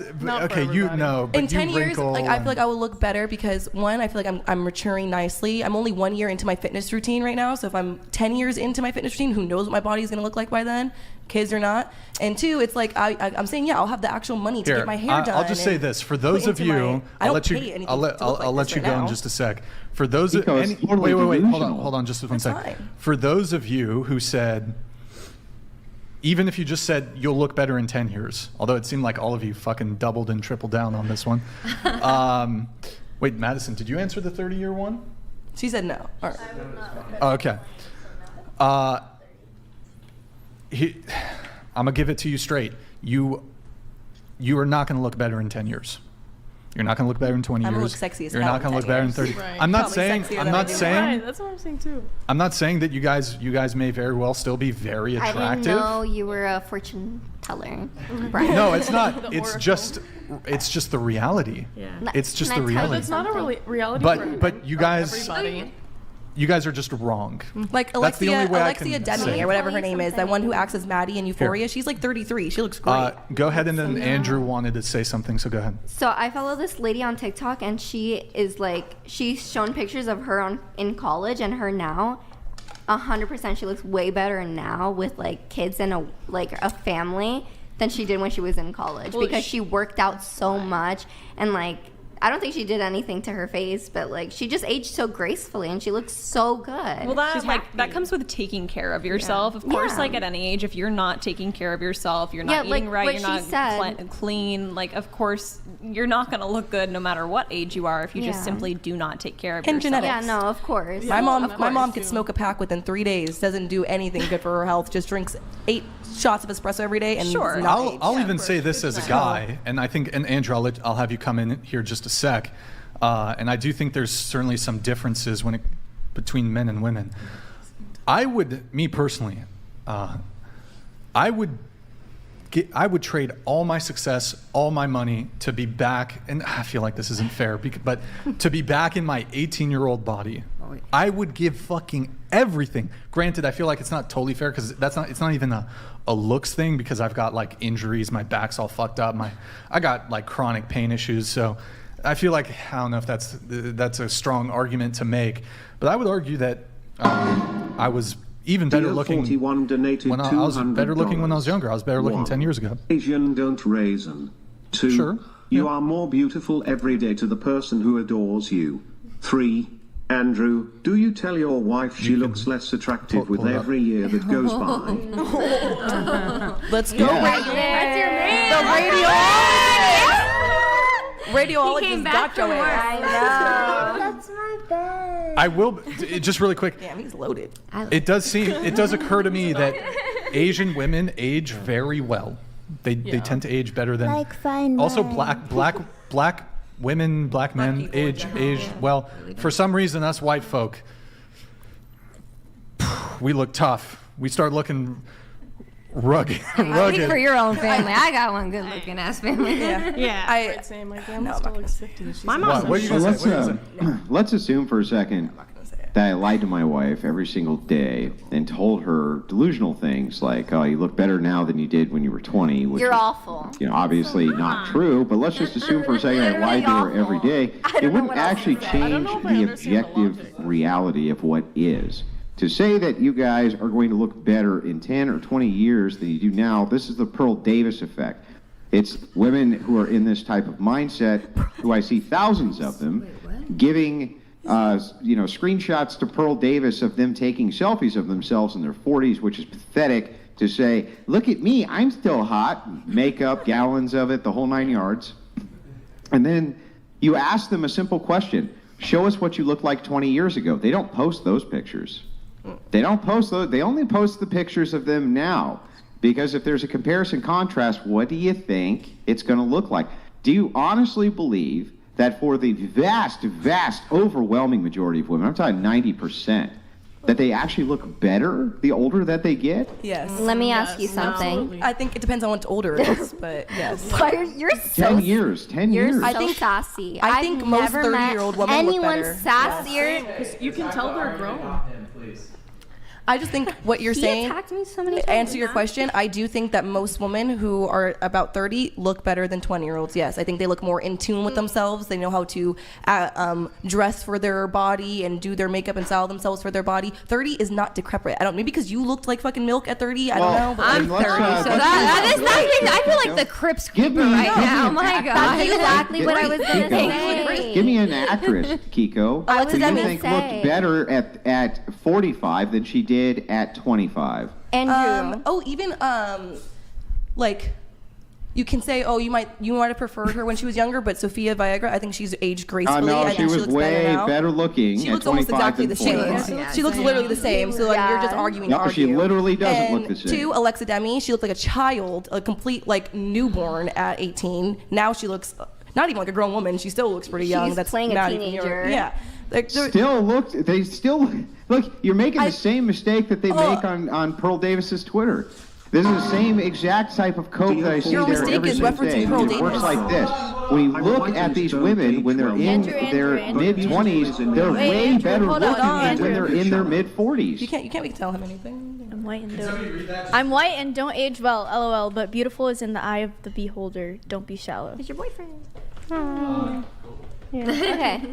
He's so I feel like you can age as a woman and still be beautiful when you're older, but you might not look as good as you did in your prime ages. This whole debate is going down to if your preference is 18, 19, 20-year-old woman, then yeah, you might think that way. But I don't think that the majority of women just turn to shit once they're 30 years old, or all women look better at 20. But don't you realize that you're building a straw man to argue with? Nobody's claiming that women who are in their 40s can't be beautiful women. That's not what I said. We're just claiming that the overwhelming majority of them are still going to be way more beautiful when they're 25 versus 45. That's not only is a reasonable take, but it's objective reality everywhere that I look. And this is why women are so scared of aging, because it's like they're... I don't know. For me personally, I'm scared of aging because it's like there's so much stuff in society where it's like, oh, 25, you've hit it.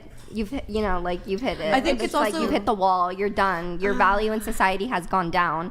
So I think there's a problem. I know, but I think there's a I'm not saying I know, but I'm saying there's a problem with that type of thinking, and that's so toxic. Well, because it makes you feel bad, but it doesn't make it less objectively true. That's the problem. It's like I think that the opposite is true. I think the problem is when you say we need to dismiss what is objectively true and try to make people kind of lie to everybody to make these untrue statements that, hey, guess what, girl? At 45, you're going to be just as hot as you were at 20. So it's ridiculous. Okay, well, first of all, absolutely we ridiculous. went from 20 to 30 to 25 to 45, which is thinks two very this way. different We all know. None of us are stupid at this table. You all know that most women look way better when they're 25 than 45. I check IDs for my job, right? Almost every single day I'm checking hella IDs, and I will tell you, majority of the women who come in at 35 look a lot better than the 21-year-olds I'm checking. It's not cap. The 21-year-olds, first of all, literally, hang on, what you just said, Kiko, makes no sense at all. It's my experience, You can see them. Why do you need to look at their ID? I'm a bartender. I'm a bartender. I check IDs. I'm a bartender. You can check their face because they're in front of you. Why do you need to check their ID? No, you're missing my point. My point is, since I'm not just looking at people and being like, oh, she's about 35. Oh, she's about 25. I'm actually checking their ID, see what year they're born, and then get to decide based on their age. And I get to actually know their exact age. And I'm not just trying to guess how old they are. I can actually see the number on their ID from the year they were born. So I know the ID doesn't show what they look like 10 years earlier. What are you talking about? In Arizona, but maybe I'm not comparing it to that woman at 21. Maybe she looked better at 21 to 31. I'm just saying as a whole, that majority of women that I see look better when they are about to hit 30 or around 30 than they do at 21. So if as a whole most women look better at 30, then that woman too probably looks better now than she did. Yeah, but Kiko, the woman who comes in and gives you her ID, you can see her, right? Yes, Andrew. So you don't need to look at her ID to see what she looks like. You can see it, and then you look at the ID and you can say, okay, I know how old this woman is. It's going over your head, Andrew. It's okay, baby. You have no comparison from her 25 to her 10-year younger self, right? Yes, you're right, Andrew. So then I don't even understand the argument, Kiko. I don't either, Andrew. You're right. Oh my gosh. Do you guys think men look a lot better when they're younger than when they're... No, men usually age pretty well. I don't like me a baby face, not gonna lie. I like a rugged... I like older men. I like a man who looks like he's seen something. I'm just kidding. I don't care. I like my boyfriend. I like a guy like a few years older, but not like very, very old. Older than your age? Or, wait. Yeah, like 4 or 5 years older, I guess. But I wouldn't be like... You and my boyfriend are a year apart. So. I wouldn't be like... I don't know. I also wouldn't date a guy like my age either. Just because I think they're like a little bit too... What are you doing? What's the word? I feel like they're a little bit too... I think men naturally are just very immature. So I feel like when they're like at 21, they're mentally like 18 or something. I don't know. Maybe I've just met very immature men. But I think they're like that. Mm-hmm. So I usually tend to go like maybe like 4 to 5 years older. Brian, go away. Me? BoJack. Horse face. Oh my gosh, BoJack. Just kidding. I love She's BoJack. Princess Carol. I love her. She's my favorite. That show's a trip. What's his name? Stuart? I've only watched it Oh, a that's couple their baby. times. That's their baby. Oh. Yeah. Wait, yeah, I was gonna say. I think Andrew, he we can't muted hear you. himself. I think he's talking to his chat. Oh, okay. No, I can hear everything you guys say. Oh yeah, I was just saying. I think he's responding to his chat. Oh. What Yeah, no, I Rachel, wasn't. what the hell are you I talking mean, about? it seems like you guys don't really want to engage with any of the points that I'm making. I mean, you should, because, like in this case, I think we Kiko, do engage, and it goes you over don't your you, head. you don't when actually saying think that it's delusional to think that you're going to look better in 20 years than you do right now. No, I don't. Think I that's think it's delusional? my personal opinion, and that's how I feel is. about it. It is Everyone's delusional. different. Maybe you. Maybe Yeah. that's what you feel. But I know looking at it's my true. mother. My mother looks better now than she did at 18. Are you gonna I get- have a are you- 90. are you gonna get plastic surgery? 98-year-old great grandma, and she still looks like she's 50. Yeah, like, and she's still Huh? moving around, going to the casino, playing card games. Like, I have good genes, even being everybody white. ages So, differently. yes, I look better than I do now than I did did at 18. I look Yeah. better than I do now than I did at 20. I look better, so I'm gonna keep going up. Especially in the 10 but years. it's just denial. You're just in denial. Hold on, That's not denial, we that's have fact we have somebody coming in on the line. Now, I know you're not a natural beauty, but I think with the right clothes and the right look, you could be very striking. Oh wow, I don't know who that was. That was crazy. Who was that? I don't know who that was. No, I mean, who's the voice of that? Like. Who's the guy from Eastbound and Down? What's his name? I Oh, forgot. Danny Junior, McBride. Who was that? Oh, okay. Yeah. Damn. Well, and you said I'm a troll. that you said when you check the IDs and they look Your better when they're girl's older, it's comment, probably just yeah. because they had a hairstyle that looks better to them now, or they changed their Oh, I fashion. got. But like, still, they look better than they did. That's the thing, though. That's the question. They still look better than they did. But if they knew how to dress like that when they were younger, But they would didn't. look better. But they didn't, so they didn't look good. That's the whole thing, though. Like these 21-year-olds are walking into the club in Converse and a hoodie, all that. That doesn't look good, and that's how they're acting at that age. I bet in 10 years she might know how to dress herself a little better and care a little bit more about what she looks like. And yeah, I mean, if you don't agree, if you think that you're gonna get just wrinkly and raisined up with every year that goes on, then so be it. But I'm in the beginning of my fitness journey. Just in this 1 year, how my body is transformed and looks so much better. Yeah. My body's not gonna stop looking good because I'm 30. Like that's not how life works. And yeah, I don't know. Maybe if I wasn't half black, I wouldn't think the same way I do. But no one was But that is how life works. Like if you have children or you have an accident or you can't get to the gym for a prolonged period of time or things like this, there's all sorts of stressors which happen on the body, and age is something which we all have to deal with whether you like it or not. In this particular case, Kiko, it doesn't seem absurd to you to think that you're going to look back in 10 years at yourself right now and go, yes, I'm way hotter than that chick. I think in 10 years, yeah, I'm gonna look at a picture of myself and be like, I'm gonna think I was beautiful, and I'm gonna think I looked great in my early 20s, but I'm gonna think like, damn, I came a long way in my fitness journey, I came a long way in growing myself, and I look good as hell now. That's what I think. Because I will say I used to lift and then I got off of it and I lost all of my gains and I'm getting back into it, but it takes a long time to build your way all the way up because I used to be lifting 95-ish pounds, which is like basically my body weight. So it's like, you know, it takes a long time to build up to that, and then to also have a consistent like schedule, like that's my life. So yeah, I mean, it's really taking me. Bone Man 500 donated 200. Yeah, pizza. You might be able to Dude, get the order hey, right Bone now, Man. actually, it might be pizza time. Thank you, man. Here, let me pull up. I think this one came in. Showtime Simex. Thank you, man. Appreciate it. This is an example of Disney versus reality. Are you guys ready? All of you look 44 years old. God damn, right now. Okay, I don't think so. I don't know about that. He's tripping. He's that's a troll. That's delusional. My customers ask me every day if I'm old enough to. Thank you, man. Appreciate it. Thank you. Thank you, guys. Thank you. Yeah. So, but okay, with your example of, well, I can go to the gym and my body can improve, but the reality is, let's just assume like you're 20, you have an average body, and then at 40 you have still an average body. There's going to be certain changes that occur when it comes to your skin. You're going to get wrinkles, etc. So certainly it could be the case that you could be morbidly obese at 20 and then lose all of that. You could get the surgery to get rid of the excess skin. It's perhaps plausible that you might actually be more attractive as like super fitness, like at 40 versus you at 20 morbidly obese. But I think the reality is, for the vast majority of people, because of those just inevitable changes that occur to your body via aging, you're just gonna be like you're gonna be better looking when you're younger. I think the answer to this question is that graph that you always show.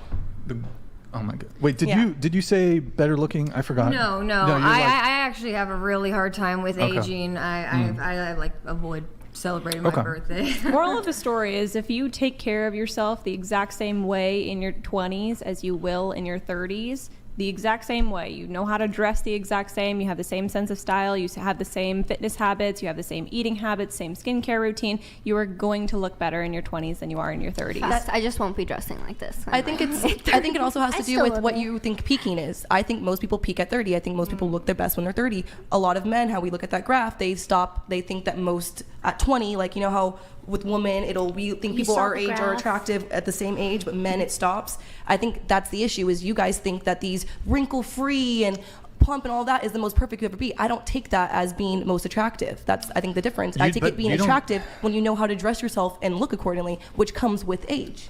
That's my overall. Do you think that a guy? That made me feel better. Thank you. No, and it's like, and it's so sick that you guys keep saying this when we already know that people have this issue with aging, and you guys are the same ones who are like, I don't like Botox, I don't like filler, I don't like this, but then you're like, but by 30 you're gonna be looking, not like you look like shit, but every age. No, but even Andrew said though, he's like every year that we look worse. Or I think he said that. I don't know if it was a TTS or something like that. That's just not true. That's just not. I think. Well, let me address that. No, I mean on average it is true. Let me just address that. I am a natural body supremacist. I, granted, obviously take care of your hygiene, take care of your grooming, but yes, I'm not in favor of plastic surgery. I don't like fake boobs. I don't like fake lips. I don't like lipo. The lipo belly looks worse. Give me a girl with like a little belly fat. And the reality is, if you bend over, like most people, unless they're like really low body fat, you're gonna have a little belly. It's okay. You don't got to be like super low body fat all the time. In fact, I don't think it's super healthy, especially I think even for women, because then if your body fat gets too low, I guess it has an impact on your menstruation, I guess. So very much against labiaplasty, by the way. I'm very much natural body supremacist. If you need to be talked out of a labiaplasty, my DMs are open. I'll help you out. I'm a nice guy like that. Wait, what? Said you're a female doctor. Oh, I'm against the BBLs. What? That looks so bad. It's so fucking terrible. They do. But also, I was gonna say that a lot of men like don't really like know like what the difference the differences. Like even like Photoshop, you guys will see Photoshop, and then you'll be like, yeah, that's natural. Yep. And then you guys don't like really realize it's Photoshop. A woman's face is shit. Wait, how does it go? Or what? Oh my God, how am I dropping the ball on this? A woman's face is her work of fiction. A man's face is his autobiography. I don't know what that means. That's a good It means that women put gallons upon gallons of makeup on their face and do everything they can possibly do, including taking the right filters with selfies, the right angles, and everything else. Men don't wear makeup by and large, and you can basically figure out probably what a man does for a living by how weathered it is and how beat up he looks. Why don't you go shave that beard then, I just want to address your thing. I just want to... Okay, guys, keep it... play nice. Put your swords away, okay? You know.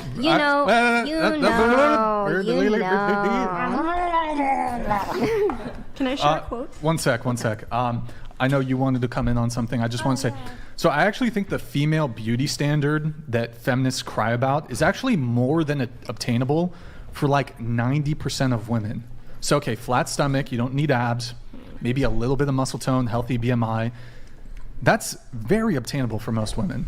Whereas I would argue the male beauty standard that's rarely challenged by mainstream media is literally unobtainable without 2, if not 3 of the following: elite genetics, steroids, and 5+ years of basically treating the gym like a part-time or second job. I agree with that. Like if you, for example, if you look at the Superman movie, or sorry, not the superhero movies, and you look at all the male superheroes, they're typically like in insane shape. A lot of them are on steroids. You're saying the women superheroes aren't? They're usually they're like a Pixar mom. Who's the girl who plays Wonder Woman? What's her name? No, they look soft. They don't even look strong. Gal Gadot. She's like has barely any like. That's like an average-looking girl. Like an average. Granted, she's thin, right? Or not, I don't know if thin's the right word, but she's a healthy BMI. That is like her body is achievable by vast majority of women. I think the high body standard for men is placed by men though.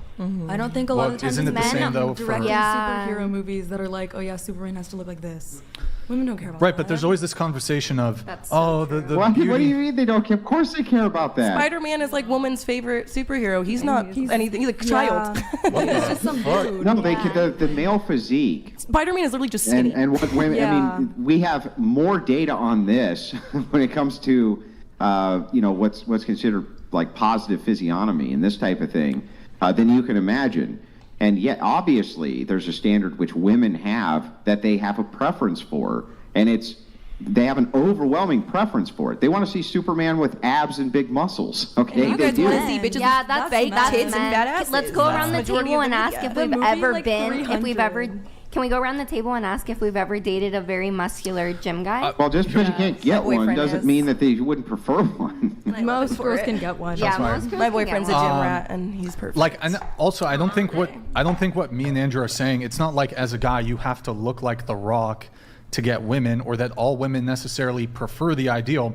But when we're having that's exactly what he's saying. Though. No, but when we're having a conversation about this, saying most women do. I'm just stating the cost of a perfect body for each gender. Like, you take like an average 18-year-old woman, she's probably fairly close to the idealistic female body, whereas comparing it to the idealistic the idealistic male body, the amount of work and genetics, even drug intervention that's required to do that is insane. So did you have something?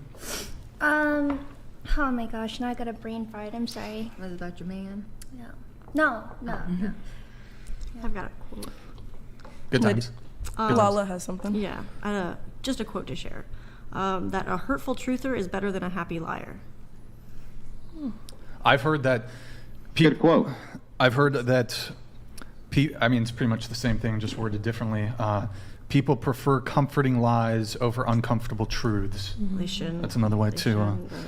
So, where were we? Well, can I ask this? Do you honestly believe, on average, if a woman had to choose between a man who had, let's say, 10, 15 extra pounds on him, right, or a man, and I'm just talking physically, I'm not talking about personality, none of that stuff, just physically, or a man who was in very good shape, who had maybe a flat stomach and seemed to be well muscled, you're saying that would not be the preference for most women?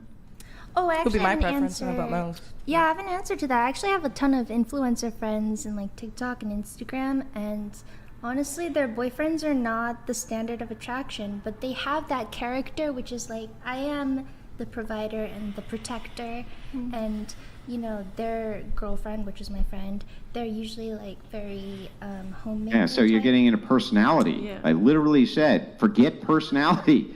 Don't bring in the personality traits or how they are, how they act. I'm not even talking about that. Just saying physically, most women swipe right? There's a reason that they do. What do you think that is? Could it be that they have kind of like physical things that they're after, like height, for instance, is a big one? I think you meant to say. There's tons of polls on this. At what point are we going to just kind of grant that this is objective reality that women would obviously prefer men who are in better shape and look better? I love a man that has a chubby boy heart. Yeah, I like a dad bod. I love a chubby boy heart. A lot of women do. I don't. like I do not. I like somebody who looks healthy. I mean, Personality, personality twerks again. What about physically? I just said that. We all said it, sir. Personality quirks. I just said it's a teddy bear kind of. Like me and Priya, like we said, we like, and Haley did too. We like more fit men. That's our preference. But I don't think that they're lying when they say that they do prefer men with men bods, because a lot of my friends like men with men bods. And honestly, my boyfriend now is the first fit man I've ever dated. They weren't like fat per se, but they weren't like, they took their shirt off and you were like impressed. Okay, until now. But you're dating a fit man, right? Now I am. I am. And I said I prefer Yeah. fit. But I'm not saying I don't think that they're liars for saying that they I just don't. think it's a PC. I just didn't think it's ask like a them if they're politically lying. I correct asked them a answer. question about what they think the average woman would prefer. Right now, honestly, I do think it's a dad bod. Most of my friends all say the same thing. Cap. That is the preference. No, a lot of women. now A in lot of women do society. not like the gym guys. It's because Yeah, it's I too know you much. said not personality, but a lot of women associate a man with a very great physique to have a certain type of ego and personality. Yes. So a lot of women don't go after those type of men and they just naturally don't find them attractive anymore because they have a predisposed opinion on how they're going to act. So we can't say what most women are like because not all women. No, we can because we have all sorts of polling data and we know what dating sites and then say these that the polling datas, preferences who do you are. guys We know ask? everything I've never on answered this polls, particular so I topic. don't We know know. more I've than seen almost any other topic them bring up sociologically some with the dating like preferences Hinge of and women, stuff like that showing the what physiques women that they're like. after, the heights that they're after. We basically know almost everything that they're looking for, and they definitely do not prefer a man bod over a guy who's in good shape. On average, Well, not even close. I know you said not without personality, but are we talking about to date or to hook up with? Because a lot of people are on Tinder to not date. They're just or Yeah, they're well, to hook I'm up. just So a talking woman might about the want a physical 6'1" characteristics. ripped guy How do to we hook get up to with, the but not personality, okay. Kiko? Can you ever How do tell we get him to the like, personality not if cut the us off? preference first starts with you must be 6'1"? Or you must be over 6 foot. How Where do are we you even getting get this You can't information? hear us because you keep if we talking, get so you past can't hear physical us. characteristics? Take them off. I think, End call. I think also Make what your point. Go ahead. I think also what like Kiko is saying is usually a person's physique can be implicative of their character, and in my experience personally, and I know a lot of other girls who have gone through this, gym bros tend to be very vain and they tend to like criticize their partner because they want them to be at the same level, but that can be sort of like wearing down on their partner, and that's why I personally and a lot of other my girlfriends, they prefer the dad bod because those people are much kinder, much less vain. Stereotyping. The reason that you keep on bringing up personality, all of you avoiding this question, not all of you on the panel, but the two I'm engaging with anyway, keep avoiding this. Assume for a second that the same exact personality that they're attracted to, whatever that is, whatever those characteristics are that those people like as a personality trait, happens to also be packaged in a body that is more physically fit than not. Would they prefer that? Donated $200. Everyone has a type. Did you pick your partner based on a poll? Watch Good Will Hunting and listen how Robin talks about his late wife. BTW, thank you babe for the Joe Malone. Oh, I bought him a cologne recently, Joe Malone. And then I also bought him Elaba. Yeah, cologne. Cool story, bro. So yeah, I would like an answer to this, which is the reason you keep on bringing in what I prefer personality-wise and blah blah blah is because you don't seem to want to answer this question. But you just simply stated this: if you had all those same personality types, like the person didn't change, but they just happen to be more fit and in better shape, wouldn't you prefer that to the alternative? That's the question. No, I already answered that. I said I love a chubby boy And I said heart. yes, I would. She Yeah, said yes, we've she answered would. She that. said yes, she would. She said no. Thank She you. said no. She said no. She said no. She said no. She said no. We've gone in circles, Andrew. We've gone in circles and we've They gone keep saying, nowhere. no, it's the personality that we're really after. She's the And so only I'm one who making brought it up all else personality. equal and saying, Literally okay, the they only have one. the same personality, but they, instead of being 5'5", they're 6 foot. Would you prefer that? I dated someone that was 5 Yeah, feet. Kiko. Now he's changing it up because he didn't like our answer. No, because it's the same question. ex-boyfriend was 5'7". It's the same My shit. boyfriend I now keep is 6 asking, you foot. don't answer. You don't know We've what all I'm Let's keep it fucking nice. Hold answered. on. Let's not do insults. No insults, guys. Okay, hold on. Let me change the topic. The topic here. All right. I don't think we're gonna. He goes in circles. He's like. No, just let me move. Let me move it on.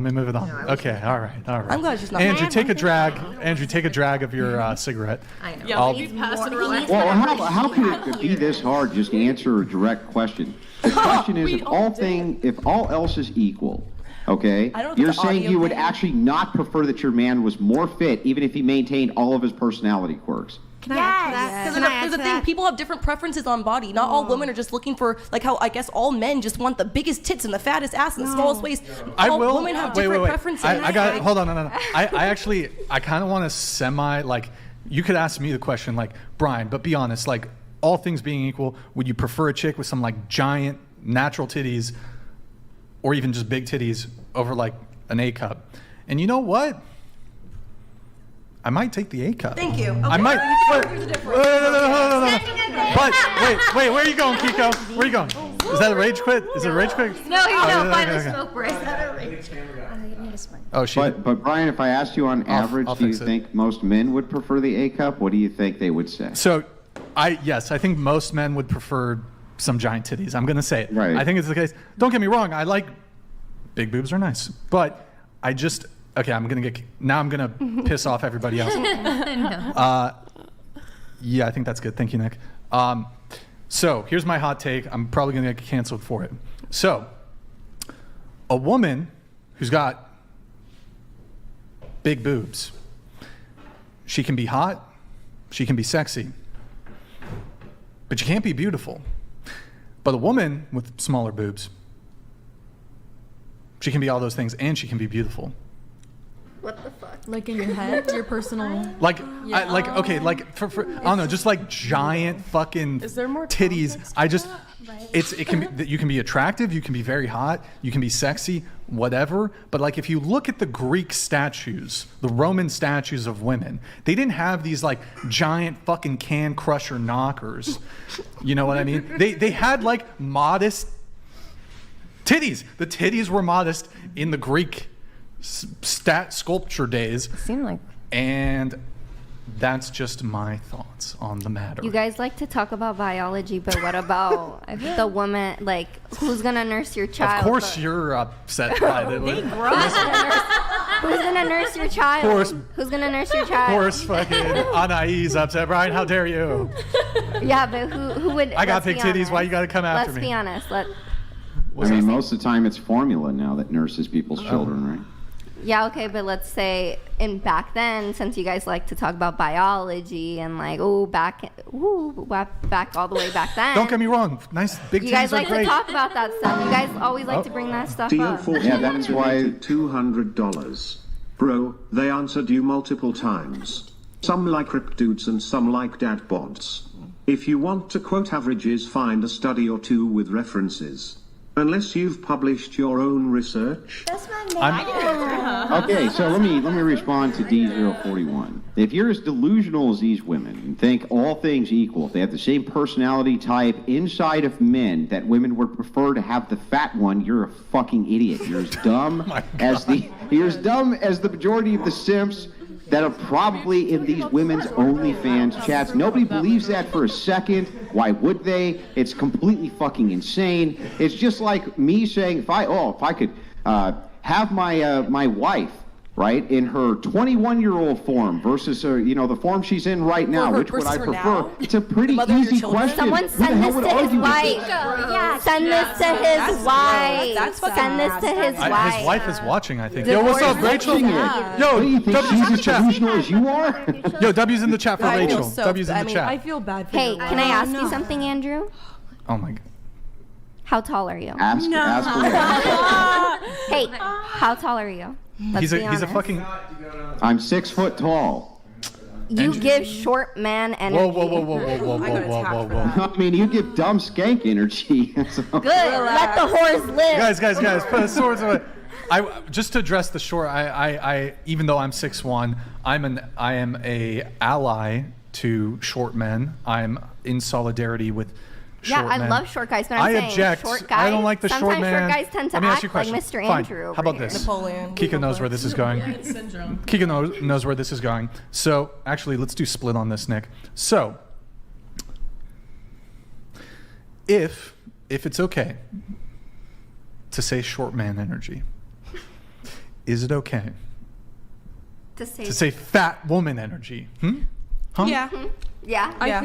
I want to Wait, say that, but I also feel like I should. Yeah. But like, what's fat? When we say don't short ask man this in energy, way. we are talking about the Napoleon complex. That's actually a researched topic. So when you say fat woman energy, what are you saying? Are you saying like the ones who hop up on there and like complain that they should be loved no matter what? Yeah, that shit's annoying. Yeah. I agree. If that's what we're getting at, then But I don't like. We shouldn't shame people for Well, don't things go that back are out of now. their control. Don't go back No, now. You can't shame short men. They can't you know, it's not shaming them for being short. It's shaming them for the way they act. It's which they can't control. Well, but literally the words are short man energy, which relate to the way they act. It's energy. But it's the energy, not the energy is the big no, but then why attach short man? It's offensive and mean to short because men. It's like a stereotype. And I will defend short men behavior to the death. Message will start to decline, and these people are going to have to get back to these other things.